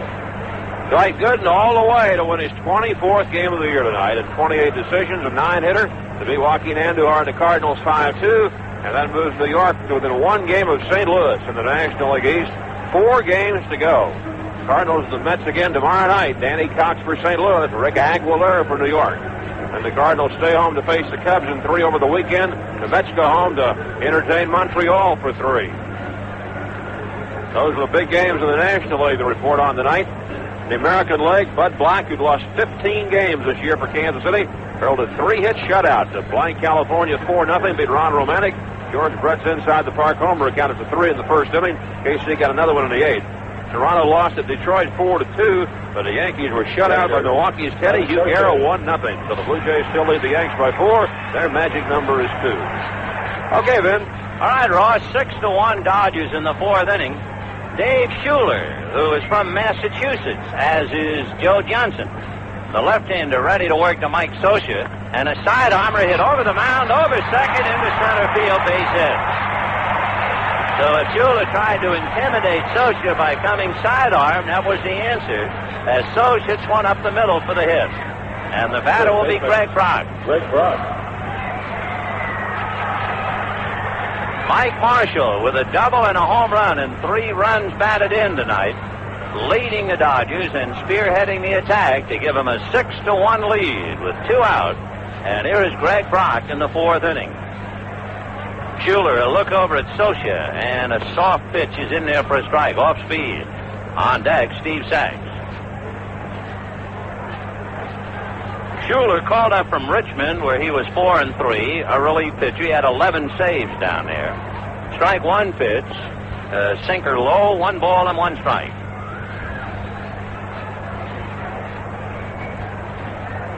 In the inning, it opened up. Hershiser bunting for a hit. And the Dodgers now are leading 6-1, enjoying a 4-run inning as Brock fouls it off. Schuler, since he has been called up, does not have a record. And he really didn't have an earned run average that he wants to talk about either. It's 7. 1-2 the count. Dave out of his stretch, a look over at Mike Scioscia. And the off-speed pitch high and outside, ball 2. 2-2.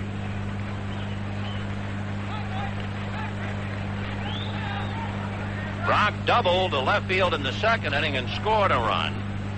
And flied to left in the 3rd inning, a high pop fly. The 2-2 pitch on the way is low and inside, ball 3. Dodgers trying to beat the Braves for the 13th time in 17 games. But, of course, most important, trying to beat the Braves and clinch the National League West. Here's the 3-2 pitch on the way. There goes Scioscia, and the curveball is low, ball 4. We'll pause quickly. This is the Los Angeles Dodgers Radio Network. Hello, anybody. I'm Eric Tracy. Join me for Dodger Forecast, Dodger Confidential, and Baseball Spotlight before and after every Dodger game. Right here on KABC, Los Angeles. Steve Sax, the 9th man to come to the plate in the 4th inning. Walked intentionally, grounded to short at 0 for 1, hitting .282. So Scioscia at second, Brock at first, and with 2 out, the pitch to Sax, and that's a trifle high, ball 1. The Dodgers trying to clinch their 3rd Western Division title in 5 years, and their 5th in 9 years under Tommy Lasorda. And they're leading 6-1 in the 4th inning. Now the 1-0 pitch on the way, and that's low, ball 2, 2-0.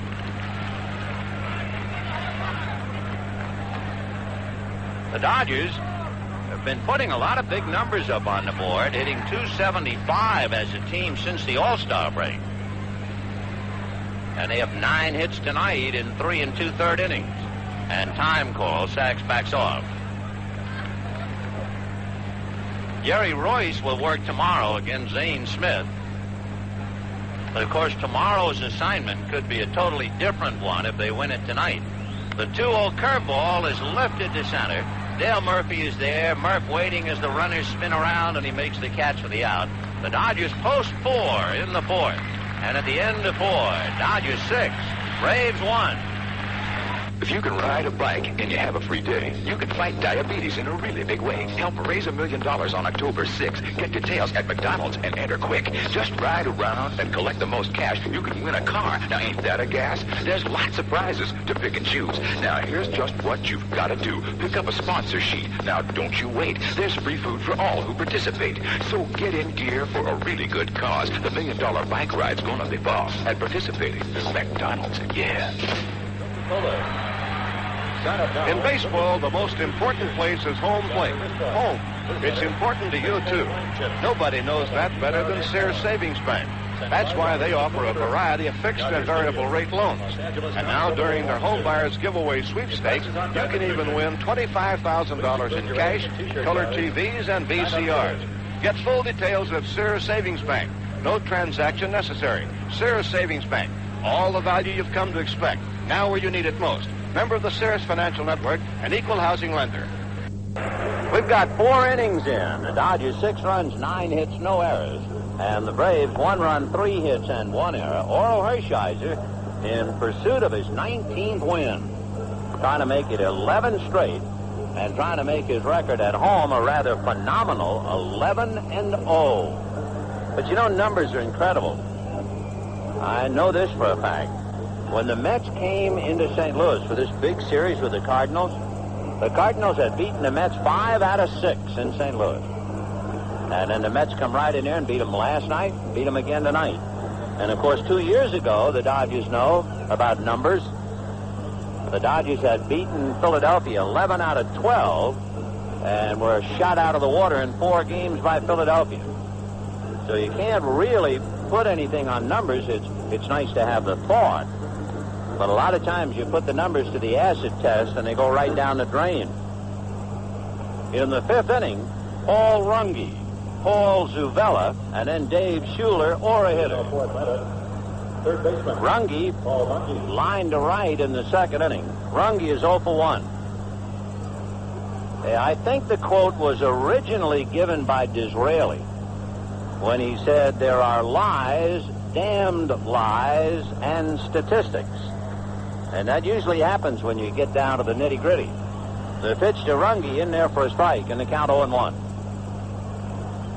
Dodgers telling Landreau to play straight up, so the outfield straight away.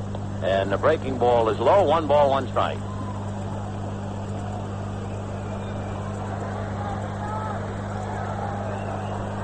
Here's the 1-1 pitch on the way, strike. I know you don't really care. I know that you're not interested, but I do feel it's part of the job. In the bottom of the 8th inning in San Diego, Carmelo Martinez has just hit a home run. The pitch is strike 3 to Paul Runge. Shortstop.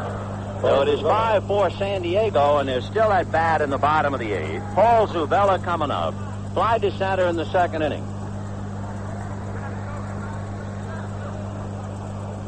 If you poll the Dodger dugout now, you go to the players and you say, tell me the truth. Do you have real pride? Would you rather win it yourselves or have Cincinnati lose it in San Diego? You'd get some wild answers.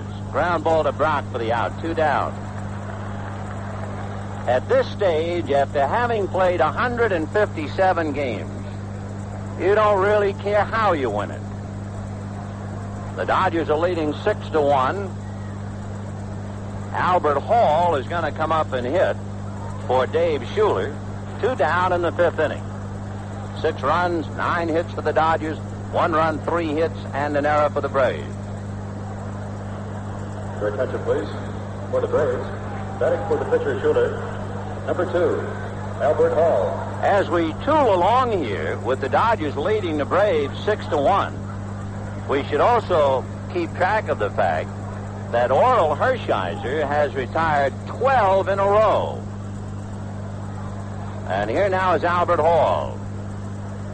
Hall hitting just 119. He hadn't played much. Left-hand hitter. Madlock plays him in on the grass. And the pitch is a strike. The 12 in a row retired by Hershiser. The last man to get aboard was Washington, who hit the ground ball up the middle, and there was that confusion between Duncan and Sachs. 0-1, the count to Hall. Hershiser comes back 0-1 over the top, drops it in there nicely, and the count 0-2.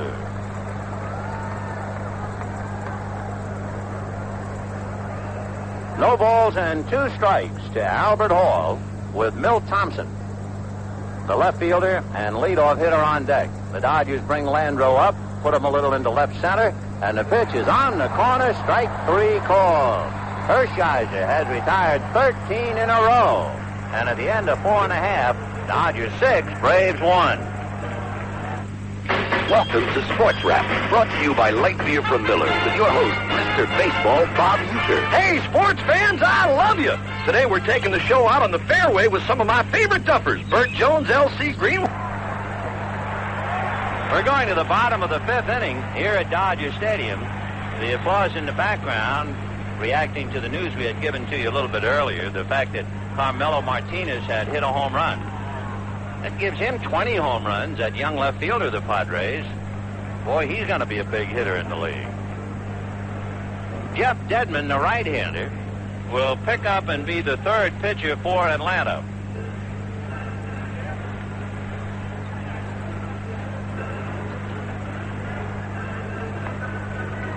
Six to 1 Dodgers. 6 runs, 9 hits. The Braves 1 run, 3 hits. And Jeff Dedman tuning up. It is now the top of the 9th inning in San Diego. Goose Gossage is pitching for the Padres. He's the pitcher of record. And San Diego leading Cincinnati 5-4. So in the 9th inning, we'll keep track for you of what's happening down there. So in the 9th inning, it is 5-4 San Diego. Gossage will be pitching to Buddy Bell, the third baseman for the Reds. Meanwhile, Oral Hershiser is at the plate against Jeff Dedman. And Dedman ready and deals low and inside, ball 1-0. The Dodgers are 3 outs away from the National League Western Championship. They're also leading 6-1 in the 5th inning of their own game. And Hershiser loops it to right and gets another base hit. He's 3 for 3.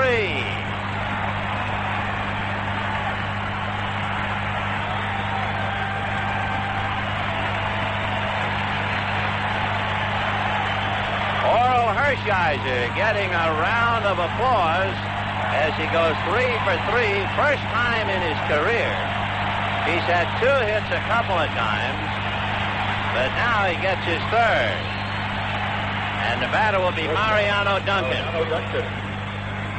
All right, with Hershiser standing at first, a report out of San Diego. Buddy Bell hitting against Gossage. It is 5-4 San Diego. And Buddy Bell has grounded out. 1 out in the 9th inning in San Diego. And the batter is Davey Concepcion, the shortstop for the Reds. The Dodgers are 2 outs away from the Western Championship. Concepcion hits a ground ball to short. The throw to first, he's out. And there is 1 out away from the National League Western Championship. The pitch to Duncan is swung on and missed. The batter in San Diego is Wayne Krenchicki. He is a pinch hitter against Gossage. 2 out in the 9th. 5-4 Padres on the 8th inning home run by Marcelo Martinez. Dedman ready, and the pitch to Duncan is fouled away. 1 out away. 1 precious out away after 157 games. After all the suitcases packed and unpacked. After the rains and the delays and the plane rides. 1 out away. 0-2, the count to Duncan. And he flied to center. The Dodgers have won it. Mariano Duncan pops it up, but it is all over.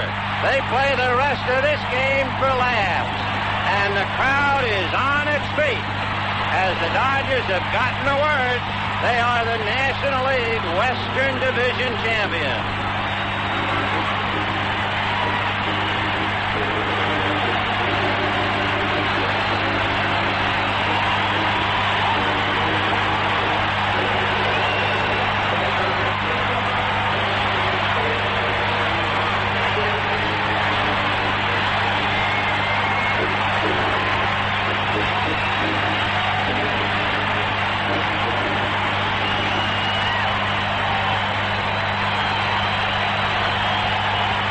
Dodger teammates hugging each other in the dugout. Only Kenny Landreau standing at the plate, and Oral Hershiser looking close to tears, standing at first base, as the Dodgers have won it, and they were winning it going away anyway.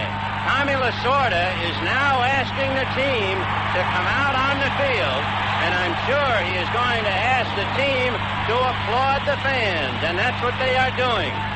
The 85 team doing what its predecessors have done in the past, saluting the fans. Lasorda blows a kiss to his wife, Jo, and half the job has been done. The team continues to go down into the dugout. Landreau standing way off to the right of home plate. And so the Dodgers leading the Braves 6-1.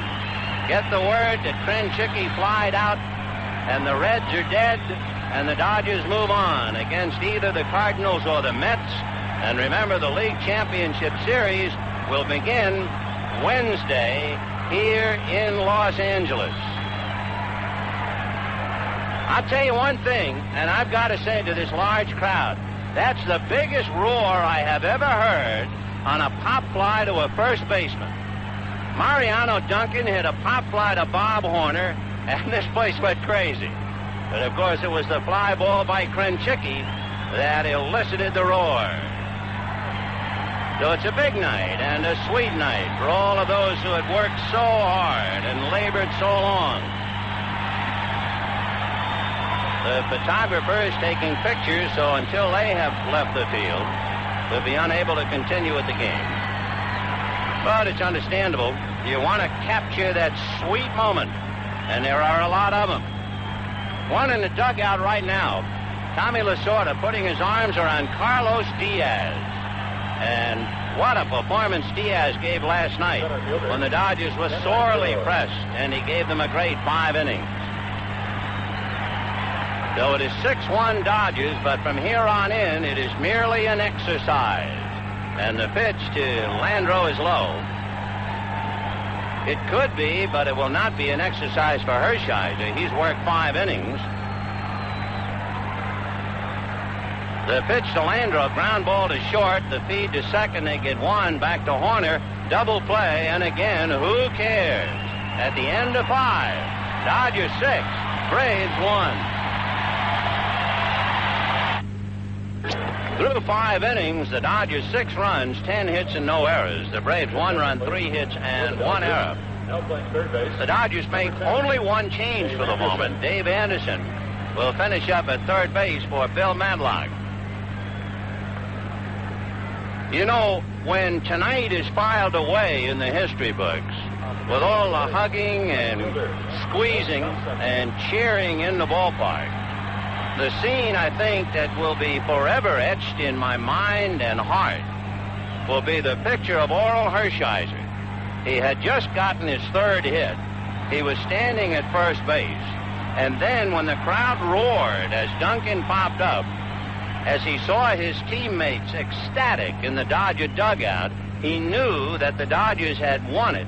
And he began to cry. Not hard, but he brought his right hand up to the bridge of his nose, and he was crying. And that was a magnificent picture. Never mind the so-called cold professional with the so-called ice water in his veins. When it got down to it, he stood there and the tears came, and the pitch fouled away. And that, of all the moments here tonight, is the one to remember. We're going to try. We realize that this game now, sure, Hershiser's record is at stake, trying to win his 19th and his 11th in a row. But we're trying as hard as we can to capture the moment and share it with you. The pitch is swung on and missed, and that takes care of Milt Thompson.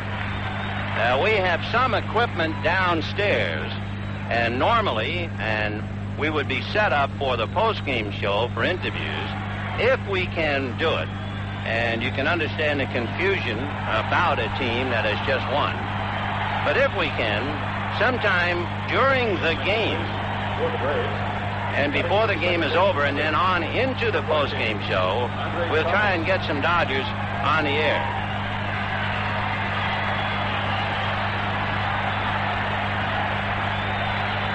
So Hershiser, with 1 out in the 6th, leading 6-1. He misses low. And we have a new hitter coming up with Aaron Thomas coming up at the plate, hitting for Hubbard. Hershiser delivers. There's a ground ball up the middle for a base hit for Thomas.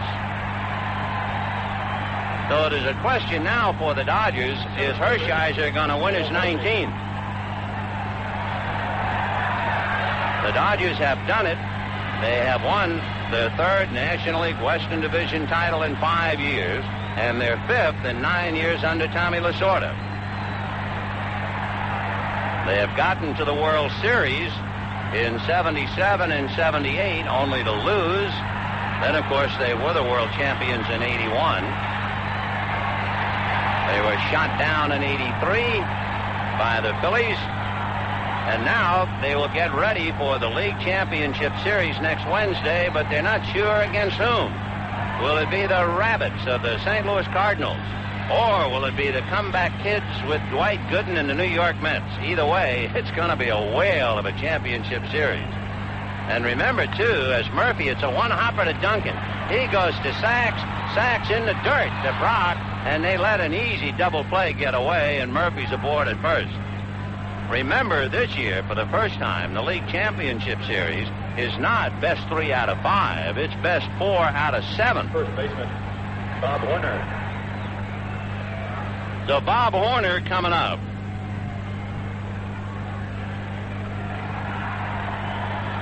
So the Dodgers get a force play on a one-hopper that should have been a double play. And here is Horner. Murphy at first, like Guerrero, is playing hurt. The pitch to Horner is low, ball 1, 1-0.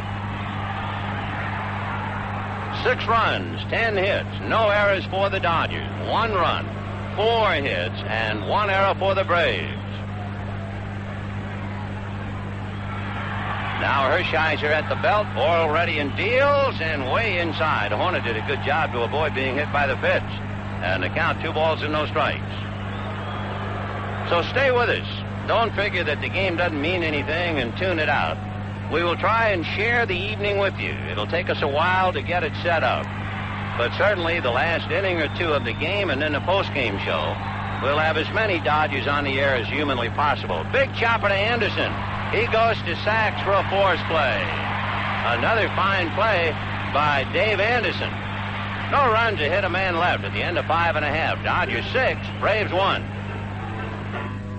9 to 5, 5 days a week. This is the busy work schedule of most people. Friends, here's your chance to help honor future Hall of Famer Pete Rose for his recent achievement in breaking Ty Cobb's long-standing all-time hit record. Prior to the Dodgers-Reds 105 game this coming Saturday, there'll be a special pregame ceremony honoring Pete. It is also Team Photo Day with a free 1985 Dodger team color photo for all fans at the game. Reserve seat tickets and $3 general admission seats on a guaranteed seat basis available at all Dodger ticket outlets.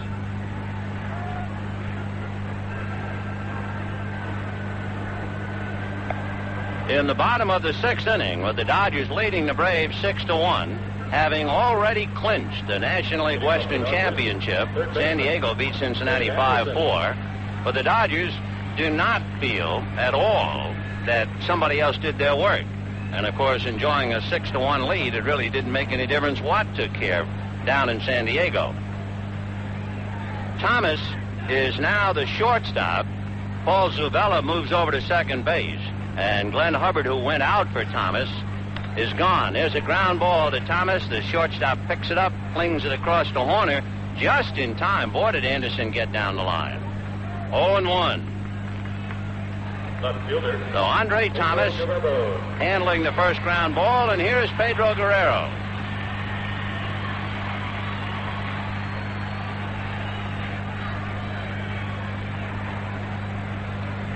Guerrero hit into a double play, fly to right, and struck out. 0 for 3. What is really a point of pride for Pedro, he has missed advancing a runner, and he's got a bunch of them. First and third and 1 out, he hit into a double play. He had second and third in the 3rd inning and popped the ball up into shallow right. Nobody could advance. Guerrero takes inside. Came up with runners at first and third in the 4th inning and struck out. So he's hurting, but I'm pretty sure he just insisted he wanted to stay in. Mike Marshall with a big night. A double and a home run and 3 RBIs is on deck. And the pitch inside. Ball 3. 3-0.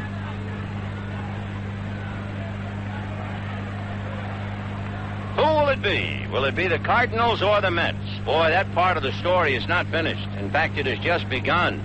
The pitch to Guerrero is strike 3-1. If you missed it, Dwight Gooden just did get across the finish line.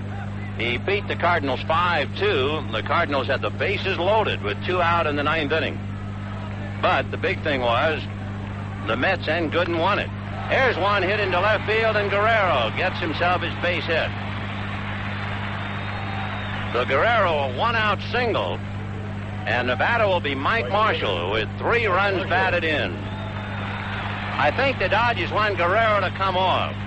So Pedro Guerrero, who carried the team June and July and into August, will come off and get a round of applause as he'll give way to Peterson, who will run for him. So Pete getting high fives in the dugout, hugs from his teammates, and Stu Peterson running for him with Mike Marshall at the plate.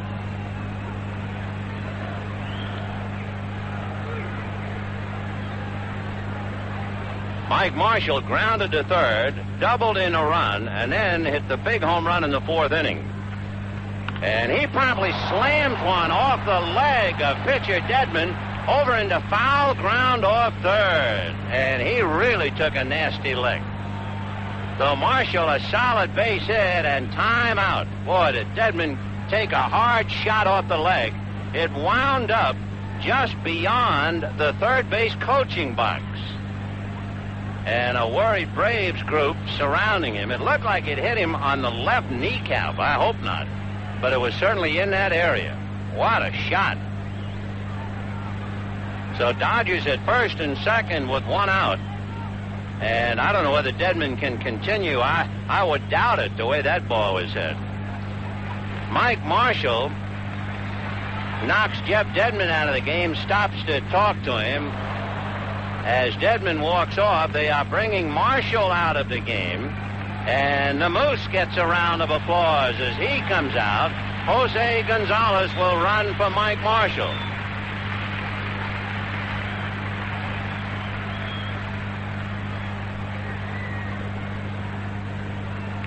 The run is at first and second with 1 out in the 6th inning. And we are going to have a new pitcher. The Dodgers with rookies out on the base paths. They have Stu Peterson at second base, Jose Gonzalez at first. Mike Scioscia is due to be the hitter. Dedman has to come out taking a wicked shot off the knee, and you have to hope he'll be okay. So Steve Shields will be the new pitcher. We're in the 6th inning of a most festive occasion here at Dodger Stadium. The Dodgers 6 runs, 12 hits. The Braves 1 run, 4 hits. The paid attendance tonight, 32,042, with over 35,000 in the house. So if you look at the Dodger attendance, having gone over the 3 million mark yet again, they are now at the 3,100,000 mark. And, of course, they play the Braves tomorrow night, Royce and Smith. And we have some time, so we told you we're going to try and share the evening with you. Let's go to Jerry and Bob Welch. Okay, Vinny. Well, Bob, I know you're a happy guy because this is another one for you, and you had a great season. Yeah, it was fantastic. It still is, and I'm just excited as possibly can be, and just like to thank everybody out there in the stands and just know that we're the Western Division champions. That's what it's all about. I'm very happy. And you're looking forward to St. Louis or New York? It don't matter. It don't matter. You know, when we have an opportunity to play in that playoffs, you just want to go out there and have a blast, and I'm just happy, and I can't talk very good, so I better get off this phone. Okay, Bob Welch, now back to Vinny. Thank you, gentlemen. We'll be in touch. Okay, you've heard from Bob Welch, and we're going to try and sprinkle the broadcast with the voices and feelings of as many Dodgers as we possibly can between now and through the postgame show. So don't call it tonight. Spend the evening with us. Let's pause for station identification. This is the... Now, wait a minute. This is the National League Western Champions of 1985, the Los Angeles Dodgers Radio Network. Listen to Dodger Replay mornings on the Ken and Bob Show at 506, 606, 706, and 806 on Talk Radio 79, KABC, Los Angeles.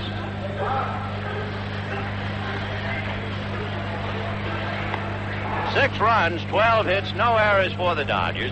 1 run, 4 hits, 1 error for the Braves.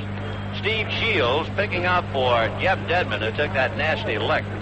Shields is a right-hander. And he is due to face Mike Scioscia and Greg Brock. Steve is from Alabama. He was originally in the Boston Red Sox organization and signed by the Braves as a free agent. So it's been Joe Johnson, Dave Schuler, Jeff Dedman, and now Steve Shields. The Dodgers will begin to make a lot of changes. Anderson has taken over from Matlock. I would think Mike Scioscia will be making his swan song for the evening after his at-bat.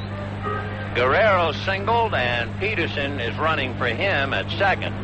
Marshall singled, and Gonzalez is running for him. And throughout the evening, remember, throughout the rest of the broadcast and into the postgame show, we'll keep jumping from play-by-play to a brief interview so that we can hear from as many Dodgers as possible. Yes, sir. The Dodgers, well, for instance, Bob Welch. When you look back at the Dodgers back in spring training, Welch had a sore arm. And when the Dodgers looked so awful in March and then in the season in April and May, Welch wasn't here. He was down in the instruction league and pitching with the kids, trying to get his arm ready. All right, Mike Scioscia is at the plate, and at the ready is Mike Marshall. Here's the pitch to Scioscia, a strike. Let's go to Jerry. Well, Mike, it was a big one, and you got a couple of big hits tonight for it. Well, I remember last time when we did it against the Giants, I didn't do anything. I felt kind of lousy, and I wanted to have a good time tonight, so I had a big game, and I'd just like to dedicate it for all the fans and also for the people that picked us 4th and 5th this year.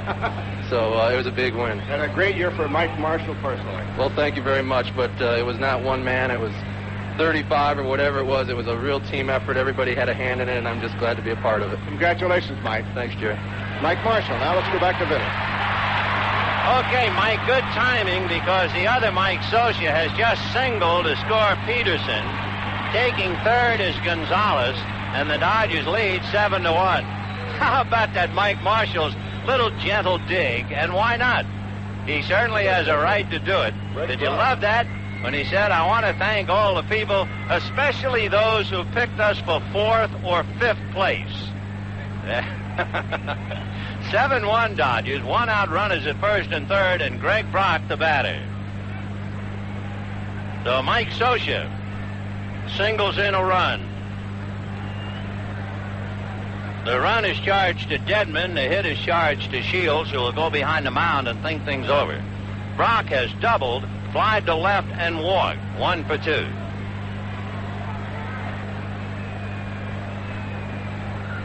Shields looks in to get a sign. Gonzalez down the line from third. Scioscia from first. Ground ball to the right side. Zuvella kicks it, recovers, throws him out. And on the play, Gonzalez scores, and the Dodgers lead 8-1. So Brock, grounding out, picks up a run batted in. Zuvella, who had been playing shortstop, could not get the force play. The run in anyway. That run belongs to Dedman. So he goes out, and Steve Sachs the batter. The Dodgers can change the scoreboard, although there's so many things going on in the game. The Dodgers with Peterson and Gonzalez coming home here in the 6th inning. And Scioscia now at second, and the pitch to Sachs, a strike. 8-1 Dodgers. Oral Hershiser. Quickly, let's go to Jerry. Oh, congratulations, another big one. Oh, thanks, Jerry. That was unbelievable. We had a picture of you standing at first base after your base hit, standing ovation, and it flashed on the board. You win the pennant. You had tears in your eyes, did you not? Yeah, I was really just, it was overwhelming. It just started to hit me that I just almost started to cry. Just tears filled from my eyes, and it's just fantastic to see the team come out of the dugout and get the hand. It was nice to just be off there and to watch it. It was kind of like being a spectator, but you were part of the win. All the rest of the guys were waving the crowd, and so were you. You had your hat off and it bowed everybody. It's fantastic. Look how many guys had great years on this team, and I really believe we deserve to win it. And I hope we can go on and just keep playing good baseball right through the playoffs. Oral, congratulations on a great, great year. Thanks, Jerry. Oral Hershiser. Let's go back to Vinny. Well, we've heard from Oral Hershiser. I have a feeling we're going to hear more from the players than you're going to get play-by-play. I mean, let's be honest. This is not a spine-tingling game. It is 9-1 Dodgers in the 6th inning. Terry Whitfield is going to hit for Oral Hershiser. For the Dodgers, going out with a bang tonight. Only Mariano Duncan is without a hit. And Duncan has walked and sacrificed. So Whitfield has a chance. Hershiser having gone 6 and leading 9-1. There's no reason to make him work anymore. So stay with us. We're going to have the whole ball club on if we possibly can. So here is Whitfield. Steve Shields ready and delivers, and Whitfield takes a strike 0-1. I think it really would be better to stay with the players and get occasional reports from us. Jerry Royce. Let's go meet him and Jerry to Jerry. Hello. Go ahead. Jerry Royce. Another big year, another championship. Well, you got to give everybody credit because it was a team effort, not only of the guys who are currently here, but of the guys who were here during the course of the year that have gone on to elsewhere. And for you personally, how do you feel? Well, I feel great. I'm glad we have another opportunity to get into playoffs. Last year was so miserable for everybody, and I know there are a few individuals, including myself, that just had a horrible year last year. And it's nice to, when you're in those valleys, to be able to look up at those peaks and know that you're going to climb that hill one more time. We did it, and here we are now. Do you have a preference, New York or St. Louis? No, I don't have a preference at all. My biggest preference was that we get into it and then let them worry about who's going to be in there against us. Jerry, congratulations on a big season. Another winner for you. Well, thank you, and to all the fans out there, thank them. Jerry Royce, and now back to Vinny. The batter, Whitfield, it's a ground ball to Paul Zuvella. The inning is over. The Dodgers add 3. Stay with us now. We're going to be with the ball club for the rest of the night. For the rest of the broadcast. At the end of 6. Dodgers 9, Braves 1. The Dodgers and the Braves close out their 2-game series tomorrow night with Jerry Royce pitching for the Dodgers and Zane Smith for the Braves. Box and reserve seats are available for the game at all Dodger ticket outlets. Also, prior to the game, 10,000 general admission tickets will go on sale at Dodger Stadium. That's the Dodgers and the Braves again tomorrow night with plenty of tickets available. There's lots going on at Dodger Stadium. Be part of it. Your attention, please. The Dodgers making wholesale changes. Peterson, who ran from Guerrero, is in left. Gonzalez is now in center. Ralph Bryan is in right field. Interesting move here, however, is the fact Dave Anderson goes to second base and Steve Sachs goes to third. Anderson figures to be very important as a utility man in the league championship series. He has already played a sparkling third, so in case they got into a bind, they want to give him a little work at second. Steve Yeager is behind the plate. Ken Howell on the mound. Ross will be along with play-by-play, but first let's go to Enos Cabell. Jerry? Vinny, Enos Cabell, you had said one time, I hate the Dodgers, but now I think you love the Dodgers and the Dodger blue, don't you, babe? Yeah, well, this is great. I came over here and we really picked up, and, we're going on to the playoffs and World Series, and you can't ask for anything else to happen to you. If we can win and go on to the World Series and win that, we probably have a good enough team to win for 4 or 5 years. Is it a dream come true for you? Yeah, well, I never wanted to play at home. That's the only thing, because I grew up here and I always wanted to come in and then, after the season's over, then enjoy everybody, because I was unknown. But now everybody knows me probably, and it'll be hard getting going anywhere. And the reason you're well known is because you've done a great job, Big E, and I want to congratulate you for a great season and for a great guy. Thank you, Jerry. I'm really happy. I'm happy for the guys, and I hope we can keep winning. Enos Cabell, and now back to Ross. All right, Jerry. Well, Enos Cabell joined the ball club in Pittsburgh in July, just before the All-Star break, and at that time the Dodgers were still trailing San Diego by 2.5 games, and within a week the Dodgers went into first place and never gave it up. So he's been a big help, both on the field and I think also as a leader. Claudell Washington just hit a ground ball back at first. Greg Brock, who bobbled it, picked it up and backhanded the ball to Ken Howell covering, and they got Claudell for the first out of the inning. Rick Cerrone up, and he takes a strike. 9-1 Dodgers. Weak swing by Cerrone. He chased one down and away. Didn't get it 0-2.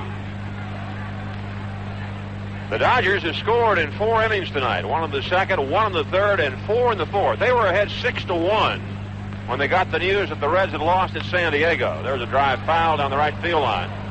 Still 0-2 to Cerrone. And then for good measure, after they got the happy news. The Dodgers tacked on 3 more in the 6th, and then they could afford to take Oral Hershiser out. I'm sure that Tommy Lasorda and Ron Peronoski and the Dodger players would like to see Oral have a crack at 20 wins.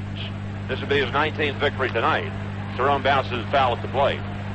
The original plan was to have Oral come back on Sunday with 3 days rest and go for number 20. Whether they're going to continue that policy, we'll just have to wait and see. Kenny Landreau's downstairs. Let's go to Jerry. Kenny, how do you feel? This is a lot of them for you now. Well, I feel pretty good right now, Jerry, and not no stranger to this kind of situation. This is the 3rd time for me here in Los Angeles, and I hope to be there 2 more times before it's over with. Tracing your career back, you began with the Angels. You went off to a foreign land called Minnesota. You finally came back home, and you've been 81, 83, 85 every other year. Yes, that's true, and we almost made it in 82, but we didn't make it. And this year, we really worked hard this year and completed a full year. That's what's so good about it. In 81 was a strike year, but this year we completed a full year and we won it. Kenny, congratulations on a big year that you've had, and hope you can go all the way. Thank you, Jerry. Fine. Kenny Landreau, now back to Ross. All right, Jerry. Thank you, Kenny. Paul Runge, the batter now after Cerrone grounded out the shortstop Mariano Duncan. 2 out in the 7th. The Dodgers, the newly crowned National League West Division winners, leading the Braves 9-1 as they go for their 94th win. And the pitch taken low by Runge for a ball, 2-0. The playoffs then will open here at Dodger Stadium 1 week from tonight against either the Cardinals or the Mets. Suddenly that race in the East has become very interesting. New York went into St. Louis down by 3. The Cardinals lost a heartbreaker last night, 1-0 in the 11th on Strawberry's homer. Tonight, Gooden came back with a 5-2 victory for New York, and suddenly the Redbird lead is 1. Runge takes low ball 4. He's aboard. 2 out. And now, joining us, a man who has had a super year in so many different facets of the game. Mike Scioscia, congratulations. Here he is with Jerry. Mike, I don't know the words. I just can't express what I thought about your year this year. It's been an all-time great thrill for me just to watch you play. You've done a great, great job. Well, thank you, Jerry. I really appreciate that. I was just fortunate to be out there. Thank God I was able to come back and contribute a little bit this season. And I can't tell you how happy I feel right now. It's just great to be a part of this. And that's just the first step, though. We've got to go 2 more levels, and that's what we're shooting for. Well, everything's gone well now, and you're in good shape. You feel okay. Batting eye all right, and everything's ready now. Well, I feel fine, Jerry. It's going to be a couple anxious days here to start the series against either the Mets or St. Louis, whoever ends up winning that division. But we feel strong. We'll give everyone a chance to maybe get their second win, and we're ready to go. Congratulations, Mike. Thank you very much, Jerry. Mike Scioscia. Okay, back to Ross. One of the things, of course, that we'll watch in the closing days is whether Mike Scioscia can become the first Dodger catcher in 30 years to hit 300. He went into tonight's game batting .297. He had 2 singles and 3 at-bats. So he must be at .299. And a chance to do something that no Dodger catcher's done since Roy Campanella in 1955 hit 300. In fact, you got to go back 4 years to find any catcher in the National League wind up at 300. With 2 out here in the 7th inning after the walk to Paul Runge, Paul Zuvella just lashed a double down the left field line, driving Runge to third. First hit off Ken Howell in the 5th hit for Atlanta. And now Bobby Wine will go for another pinch hitter. This one for Steve Shields. Chris Chambliss, the Southern Californian, coming back home. And, of course, Chris has been on a division champion team with Atlanta, on division champion teams with the Yankees. And speaking of fellows who've been on winning teams, how about 1979, the world champion Pittsburgh Pirates? A member of that team, we are family, Bill Madlock. And what a help Bill Madlock has been since coming to the Dodgers. Let's congratulate him and go back to Jerry. Bill, second time you've joined a ball club in time to get there for the Big 5, huh? Well, I just hope it finishes the same way it did the first time I did as a world champ. Family did a pretty good job in Pittsburgh in 1979, didn't they? They did, and this team, I think, as a whole is a lot better. Got better pitching. Got 3 guys who can hit the ball out of the ballpark, and I think you probably got the best young shortstop in Lewis Duncan. I think he's the key to the whole team. And, Bill, are you physically okay now? Are you going to be okay? Yes, I'm going to be okay. I'll probably take a couple of days off, do some exercise, then get ready for the league playoff. Surprise bunt single tonight. Well, when I look at it, you're in a situation that you got to get the runner over, and why try and hit the ball the other way, which I don't do too good, so I just bunt it. Congratulations, Bill, on a great year, and I know you're going to be real good enough to play off in the World Series. Oh, definitely. We're ready. Fine. Bill Madlock, and now let's go back to Ross. 9-3 Dodgers. And 2 more runs given up by Ken Howell, who has been struggling of late. And oh, how the Dodgers need him to get back on the beam before the playoffs commence a week from tonight. A walk, a double, and a single, good for 2 after the first 2 minutes have been retired by Howell here in the 7th inning. Milt Thompson's the hitter. He struck out twice and bounced back to Hershiser in 3 at-bats against Orel, and Thompson fouls it back. So at 10 minutes past 9 o'clock this evening, the Dodgers became champions of the National League West when San Diego finished off Cincinnati 5-4. At a time the Dodgers were beating the Braves here 6-1 in the 5th inning. The Dodgers could have done it themselves tonight with a victory. Looks like they're going to get that anyway. Or they could have done it with a San Diego defeat of the Reds. And it was Carmelo Martinez's 8th inning home run that decided the ball game at Jack Murphy Stadium and officially gave the crown to the Dodgers. 2 balls and 1 strike to count to Milt Thompson. So throughout the remainder of the broadcast tonight and the post-game show to follow, we're going to be talking to Dodger players, to Tommy Lasorda, to his coaching staff, to all the people who helped make this divisional championship possible.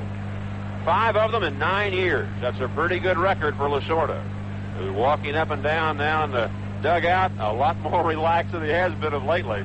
There have been nights, and more than one, where Lasorda has gone down that tunnel and just not looked. Sneaked back into the restroom off the tunnel, just asking friends standing by, tell me what happened. I don't want to look at it. 3 balls and 2 strikes to Milt Thompson. Kenny Howell, with 2 away in the inning, sees Chambliss take off, and there's a ground ball to short. Duncan to his left to get it, on to first in time, and the Braves are gone. 2 runs, 2 hits, and at the end, a 6.5 on title-clinching night at Dodger Stadium. The Dodgers 9 and the Braves 3. Gene Garber. A crowd of over 35,000 on hand at Dodger Stadium tonight. Over 32,000 paid to see the Dodgers annex the National League West. They're leading 9-3 at the end of 6.5. The Braves have a new battery. Gene Garber comes in to pitch. Larry Owen is the new catcher. And Rick Honeycutt, who was on the Dodger Ball Club late in 1983 when they won the divisional crown, is on another winner this year. Let's go to Rick and to Jerry. Rick, I know it's an emotional thing, a big ball game like this and a season like this. How do you feel about it? Well, I just think it's great to be the first team to clinch it up, but the biggest thing I think is being a part of a club like this to battle back the way we have these last 3 or 4 months, and to come back out on top and bring a championship back to L.A. like it should be. How do you feel physically? Physically, I feel much better. The last few weeks, I feel like I've started throwing the ball a little bit better. Maybe you couldn't tell it last night, but overall, I feel much better, and hopefully I can start doing a little bit better job. And you'll be ready for the playoffs and the series. All right. Thanks, Rick. Rick Honeycutt. Now let's go back to Ross. All right, Rick Honeycutt, who won 8 games for the Dodgers this year to help them to the Western Division Championship. Here in the bottom of the 7th, it'll be Mariano Duncan, who had walked, fouled out, sacrificed, and it was when Mariano popped up in the 5th inning that the news was broken at Dodger Stadium that the Reds had lost in San Diego and it was all over in the West. Garber's first pitch, high for a ball. Garber, the 5th Atlanta pitcher of the night, following Joe Johnson, who gave up 6 runs. Dave Schuler, Jeff Devin, who gave up 2, Steve Shields, who gave up 1. 9-3 Dodgers. And the count goes 0-2 to Duncan. Ralph Bryant on deck. And Dave Anderson to follow. Garber's pitch is swung on and missed. And Duncan goes down swinging from the left side. 1 out of the Dodgers 7th, and here's Ralph Bryant. who spent most of the year at Albuquerque, Right fielder. where he had 15 home runs. It's only his 5th at bat as a Dodger. Ralph is 1 for 4. It was a single, and he also has an RBI. So Bryant, who is from Georgia, getting a chance to play against his home state team, the Braves. And Garber's first one is lifted foul outside of first. Coming over a Horner, the catcher into a dive, and Owen can't get it. Nice try by Larry Owen. He went head first after that one, wound up on the track with his nose in the dirt. Made a great try. The Dodgers this year added a hitting instructor to their coaching staff, a fellow to help Manny Mota, and he's done a great job. Ben Hines, and he's with Jerry downstairs. Ben, I tell you one thing, you've been sitting behind the scenes a lot and working on these hitters, and they went from a 230 hitting team to a 265 hitting team. I know you get some of the credit. Well, it's been a great year. I think the kids' attitude and the way they've worked at their hitting has been outstanding, and I think it's been a real contributing factor the last couple of months here. Thrill for you, isn't it? Oh, it's a great thrill. It's the first time I've ever been involved in a professional championship, and it's really exciting. Better than the college or high school level. It's better than college or high school or anything. Ben, congratulations on a great job. Well, thank you, and it's great to be a Dodger. Dr. Ross. And one of the youngsters that Ben's been helping, Ralph Bryant, grounds a single between first and second. And for the Dodgers, their 15th hit of the night. And that's just exactly what Ben and Manny want to see over this next week. These hitters to continue to be aggressive, stay in a groove. And for the second night in a row here, the Dodgers have come up with 15 hits in a game. So 1 on, 1 out. Here's Dave Anderson. Andy came on to play on the infield at third base in the 6th inning, then moved over to second base in the 7th. He grounded a short his last time up, and he takes a strike. To repeat, the National League Championship Series, a best-of-7 affair this year, will begin here at Dodger Stadium next Wednesday evening at 5:30. Anderson swings and misses 0-2. Game 2 would be here next Thursday night at 5:35. A travel day will come up on Friday, October 11th, and then the scene shifts to the home stadium of the National League East winners. Ground ball to third, down to second for 1, back to first. Too late to get Anderson. Bryant rubbed out, and he really barreled into the second baseman, Paul Zavella, and helped break up the double play. 2 out, and Stu Peterson come into the play.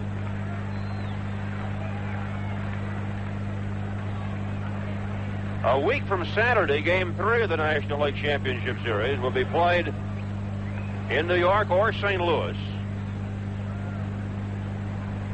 It would start at 10:05 in the morning Pacific time.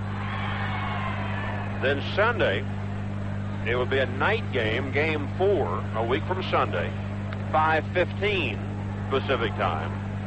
Game 5 on Monday, October 14th, would be a day game. It would start at 5 minutes past noon. Then after a day off for travel on Tuesday the 15th, Game 6 would be here Wednesday. That, too, would start at 12 noon Pacific time.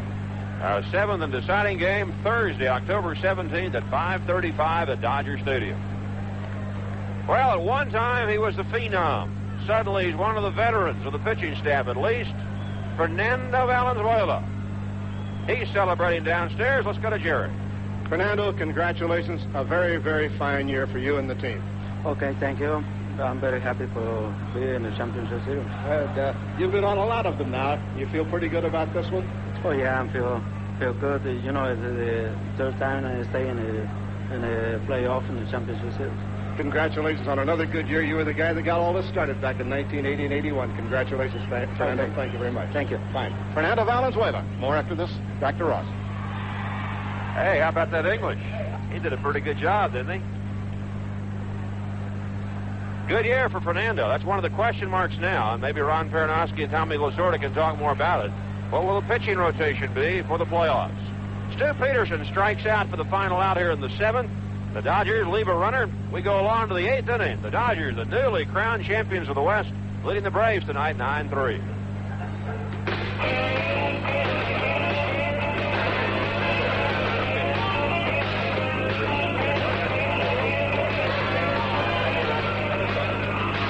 Where I come from, we got lots of soul.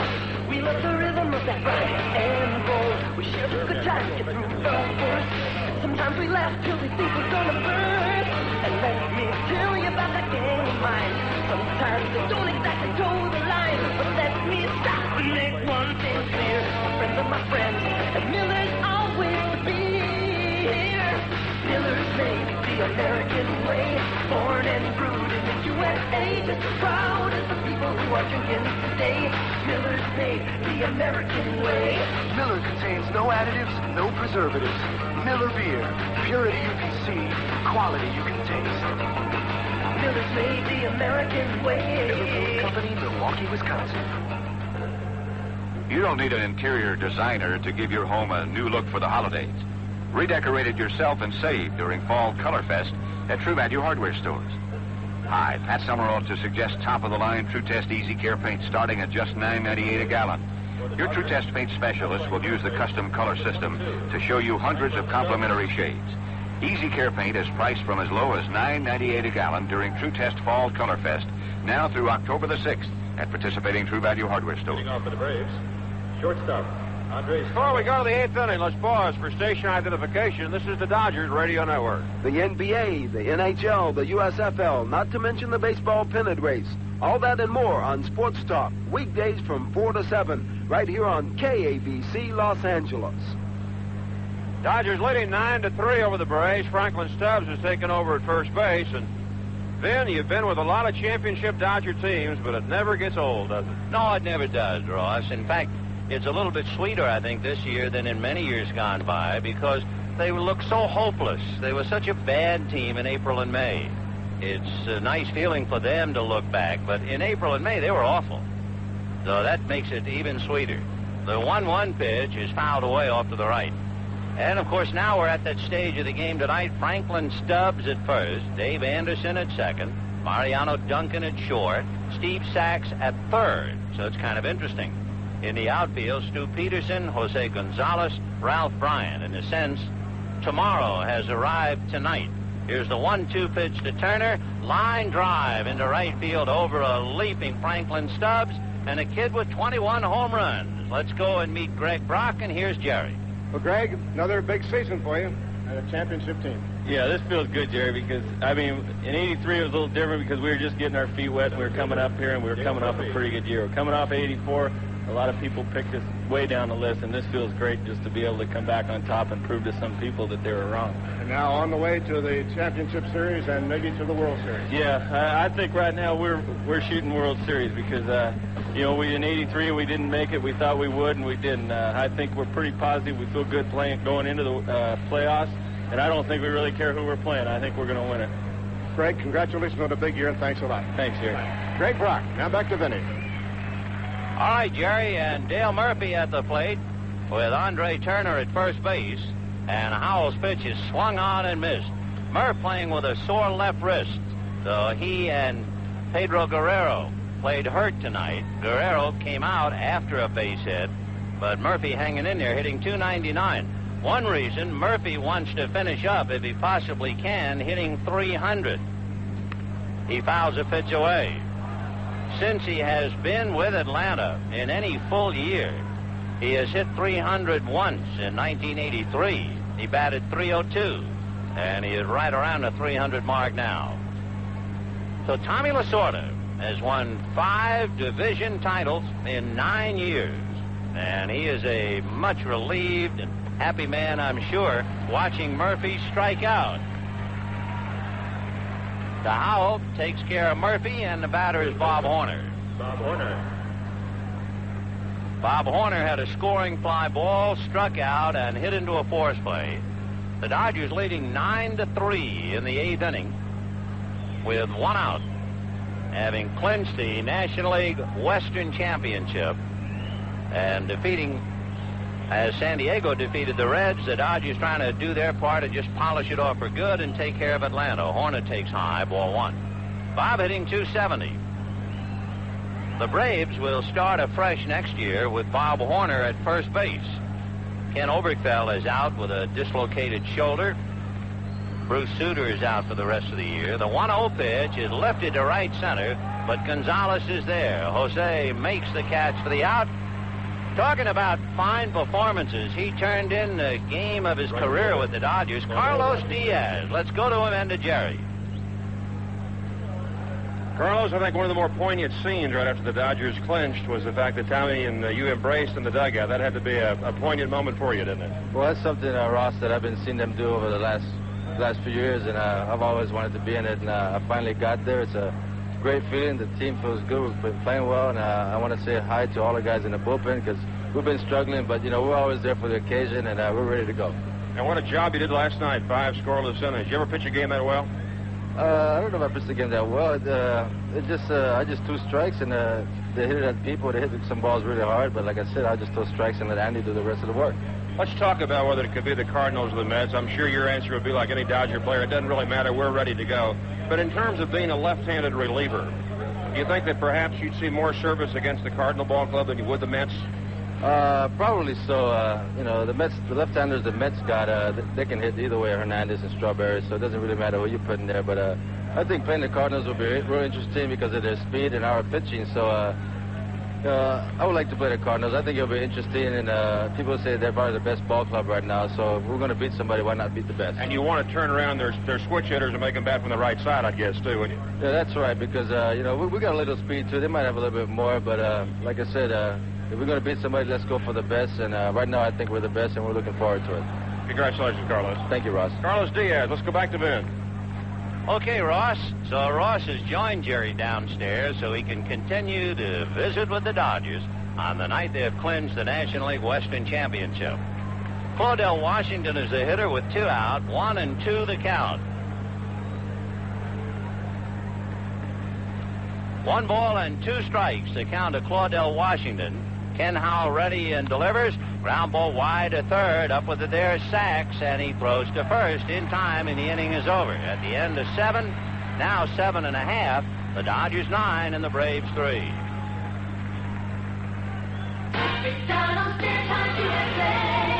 Big old sun is all but gone. My kind of lights are turning on.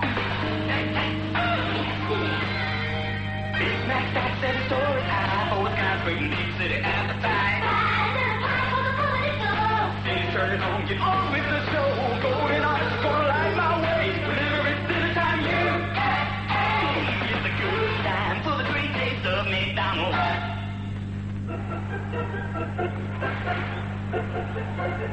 Here at Dodger Stadium, bottom of the 8th, 9-3 Dodgers. A moment ago, we understand Ross had Bob Baylor. Are you down there? I am down here, sir. And, of course, when Carlos Diaz came to the Dodgers, and the same deal, Buzz Baylor came over. Bobby, I know you had a lot of weeks where you were on a disabled list or you were hurting, and you wondered probably whether you'd see this night, but it's finally arrived for you, and congratulations. Well, thanks, Ross.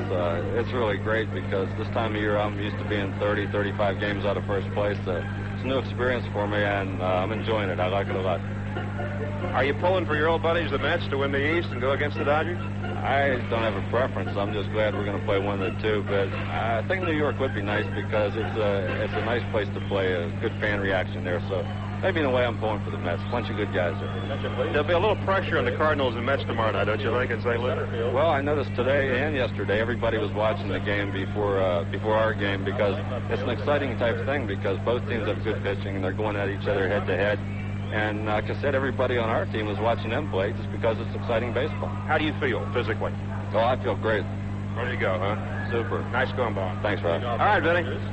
All right, Ross, and congratulations to Bob Baylor. A change for the Braves with Milt Thompson moving over into center field. Brad Cominsk is now in left field. And the Dodgers leading 9-3 in the 8th inning. And it'll be Jose Gonzalez who takes a Gene Garber strike, 0-1. On deck, Steve Yeager. So both teams making a lot of changes now. Gonzalez hits one foul outside of third and down the line, and the count 0-2.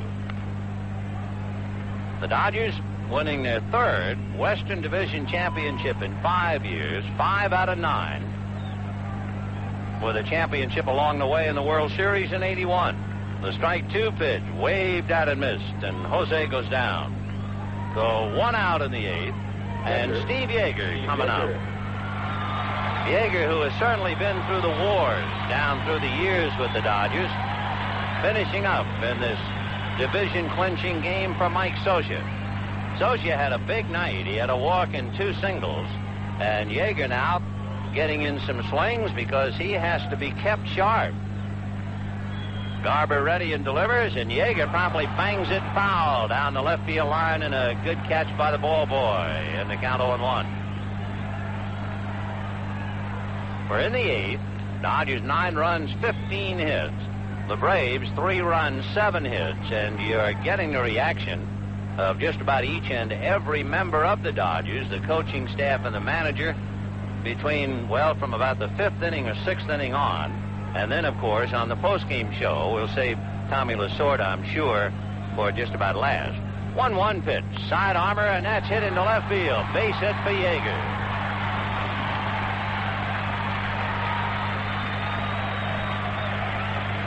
For the Dodgers, their 16th base hit to lead 9-3.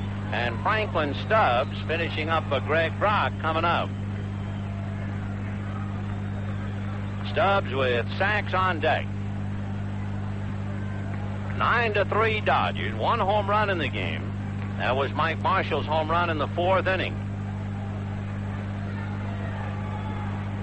Garber out of a stretch. A look at Yeager. Now Gene ready and delivers, and Stubbs lifts one to right field. A towering fly ball hooking down the line and goes foul into the lower deck. Stubbs, who had hit 8 home runs when he was briefly in the big leagues before being sent out, comes back now to try it again, 0-1. Well, it has been a long and successful ride.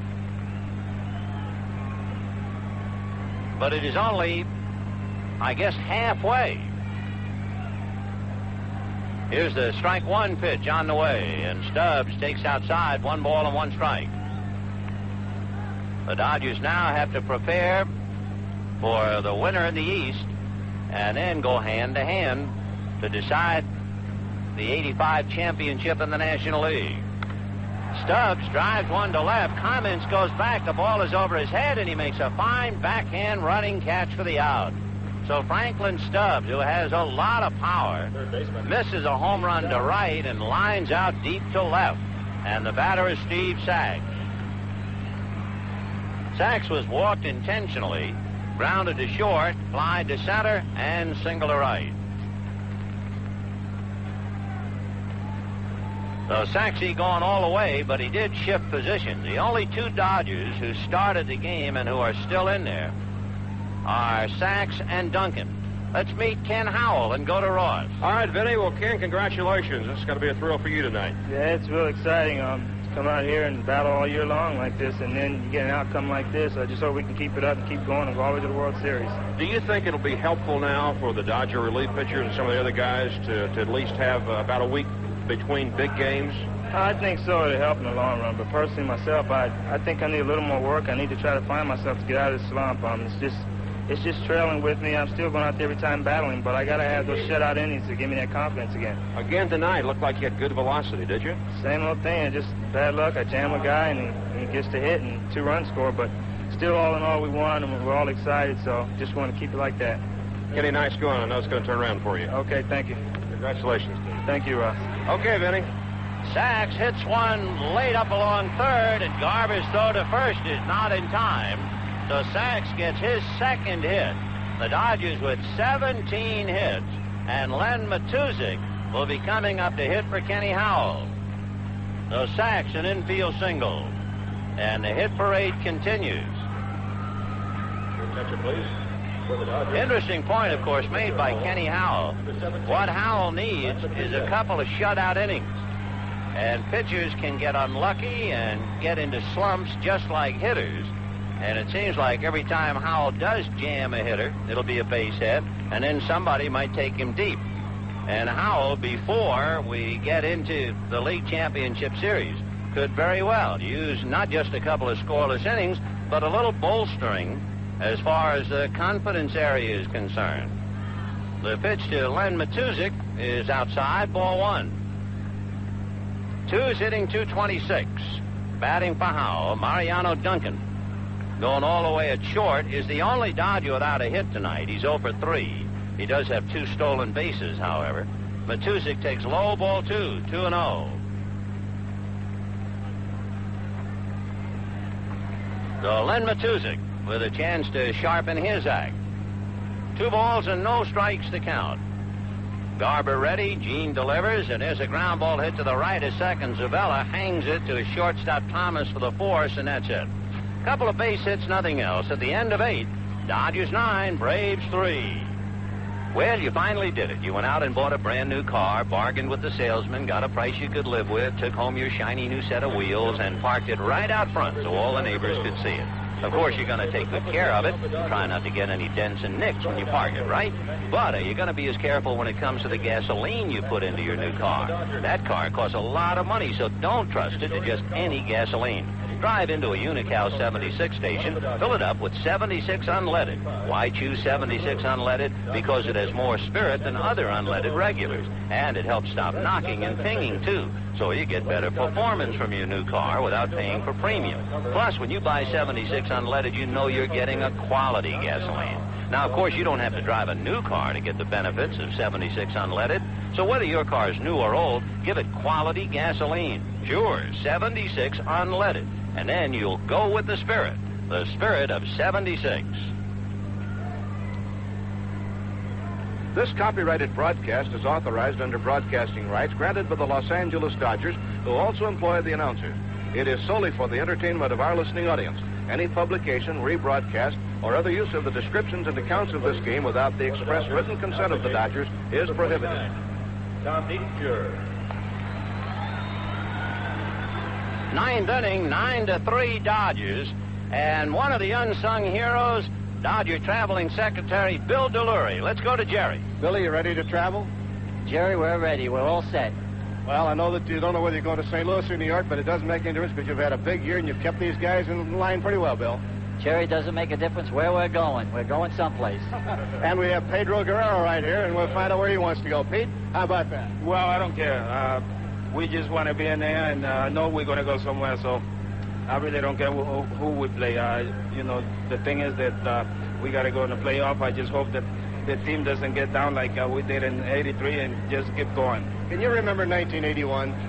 Yes, I remember that. I think that was the most fun I have ever in baseball, and I just hope that we repeat this year, and I think we will because we are real excited, and I'm always believing our team. I remember one thing about 1981 on the bus going to Montreal. Tommy Lasorda patted you on the back and he says, Pete, just keep it going because you might turn out to be the MVP of the World Series. Remember that? I remember that. I was sitting next to him, and he told me, Pete, you're going to be the MVP in the World Series, and that was the last game we played in Montreal, too.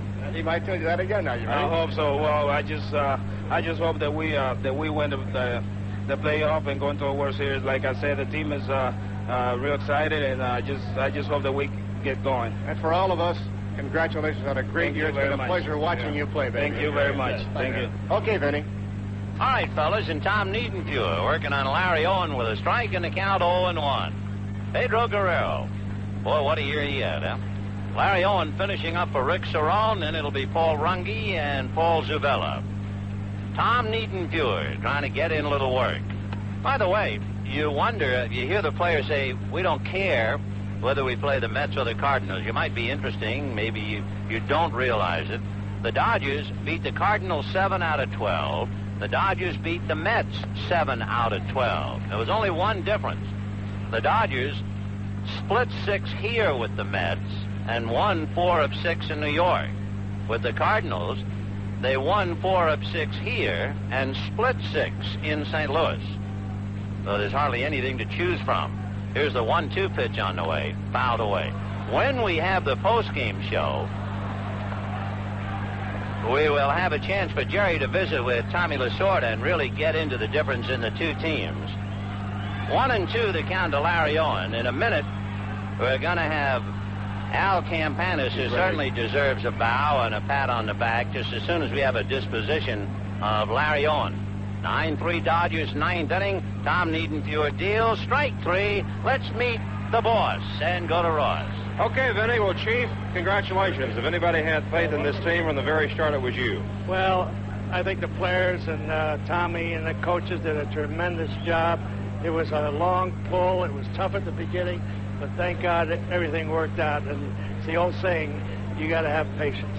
Was there ever a time during the season where you had some doubt about this club winning the division? Well, when Marshall was hurt and Walsh hadn't not as yet got his feet on the ground, and Guerrero hadn't begun his hitting skiing in June, there were some self-doubts, and some of the things I read sort of disappointed me, but then I said, well, I know these guys don't know any more baseball than our people, so it sort of restored my confidence. We started to win, and thank God that it ended up with a tremendous year. And your 2 deals for Enos Cabell and Bill Madlock helped this team greatly. Well, I think it gave us some stability, Ross. I think it taught our guys how to win in the 7th, 8th, and 9th. It's just like in basketball, the last 2 minutes, some guys know how to finish, and these young people start to learn how to finish a ball game. Do you feel that the Dodgers will have an edge because it's a best-of-7 series this year compared to best-of-5? Will the pitching be a factor that way? Ross, I think it depends upon whom we're playing. If we're playing the Cardinals, I think we might have an edge. It'll be tough if we have to face Gooden 2 or 3 times, and it's going to be very interesting depending upon whom we play. You sound like you just soon play St. Louis. I think so, because we've sort of neutralized their hitting against us, and if we can neutralize their hitting, we've got a good shot. Al, congratulations. A great year for you. Thank you, Ross. All right, Vinny. All right, Ross, we have 1 out, 3-2 the count to Paul Runge in the 9th inning. On the night, the Dodgers won the West, and they're leading 9-3. Paul Runge waiting at the plate, 3-2 the count. We're going to get to Jay Johnstone in a minute. The pitch fouled away, so let's get Jay Johnstone. Here's Jerry. Okay, we have Jay Johnstone and an added bonus. Jay, congratulations. It's been a good year for the ball club, and I know you've had a lot of fun watching him and helping him out. We've all had a lot of fun, and I think the guy standing next to me here got a lot to do with it, Fred Clare. I think that the manager putting together a team like we got, picking up guys like Cabell and Madlock at the end, have really turned this club around, and you can see how we finished. Fred, congratulations to you and all the executive staff. It's been a great year and a wonderful ball club, and I know it's been a lot of fun for you. A lot of work, but here it is. Thank you, Jerry D. And a super team effort. Jay, everyone involved in this ball club, that's exactly what it was, a team that never gave up, stayed together, pulled together, and a tremendous credit to this group of individuals. Tremendous group of individuals and tremendous leadership by Tommy and the coaches. Thank you, fellas. Now let's go back to Vinny. Okay, gentlemen. The pitch swung on and fouled away by Paul Runge, and the count's still 3-2. Paul Zavella on deck, 1 out in the 9th. This has been a rather anticlimactic game since about the 4th inning, when the Dodgers took a 6-1 lead, and then by the 5th inning, when they found out that San Diego had beaten Cincinnati. But it has been a most enjoyable evening, because it's one of those rare times. Normally, a club wins a division, and you get a couple of people on. But since we've been able, thanks to KABC and the Dodger Radio Network, to our producer Dave Vanderwalker, and to Bob Walden, also to Jack Namo, they have set up all of the technical end of it so that we can have as many Dodgers as possible throughout the game, and that makes it a special night. There's a high fly ball hit by Runge, curling foul, and Bryant comes over and can't get it. He could catch it in the normal year, but not now, where they have this seating area just built for the League Championship Series. I would say we're probably setting some kind of a record tonight as far as covering a team. We have had almost every member available to at least to share his sentiments, and of course the manager, Tommy Lasorda, will be on the postgame show.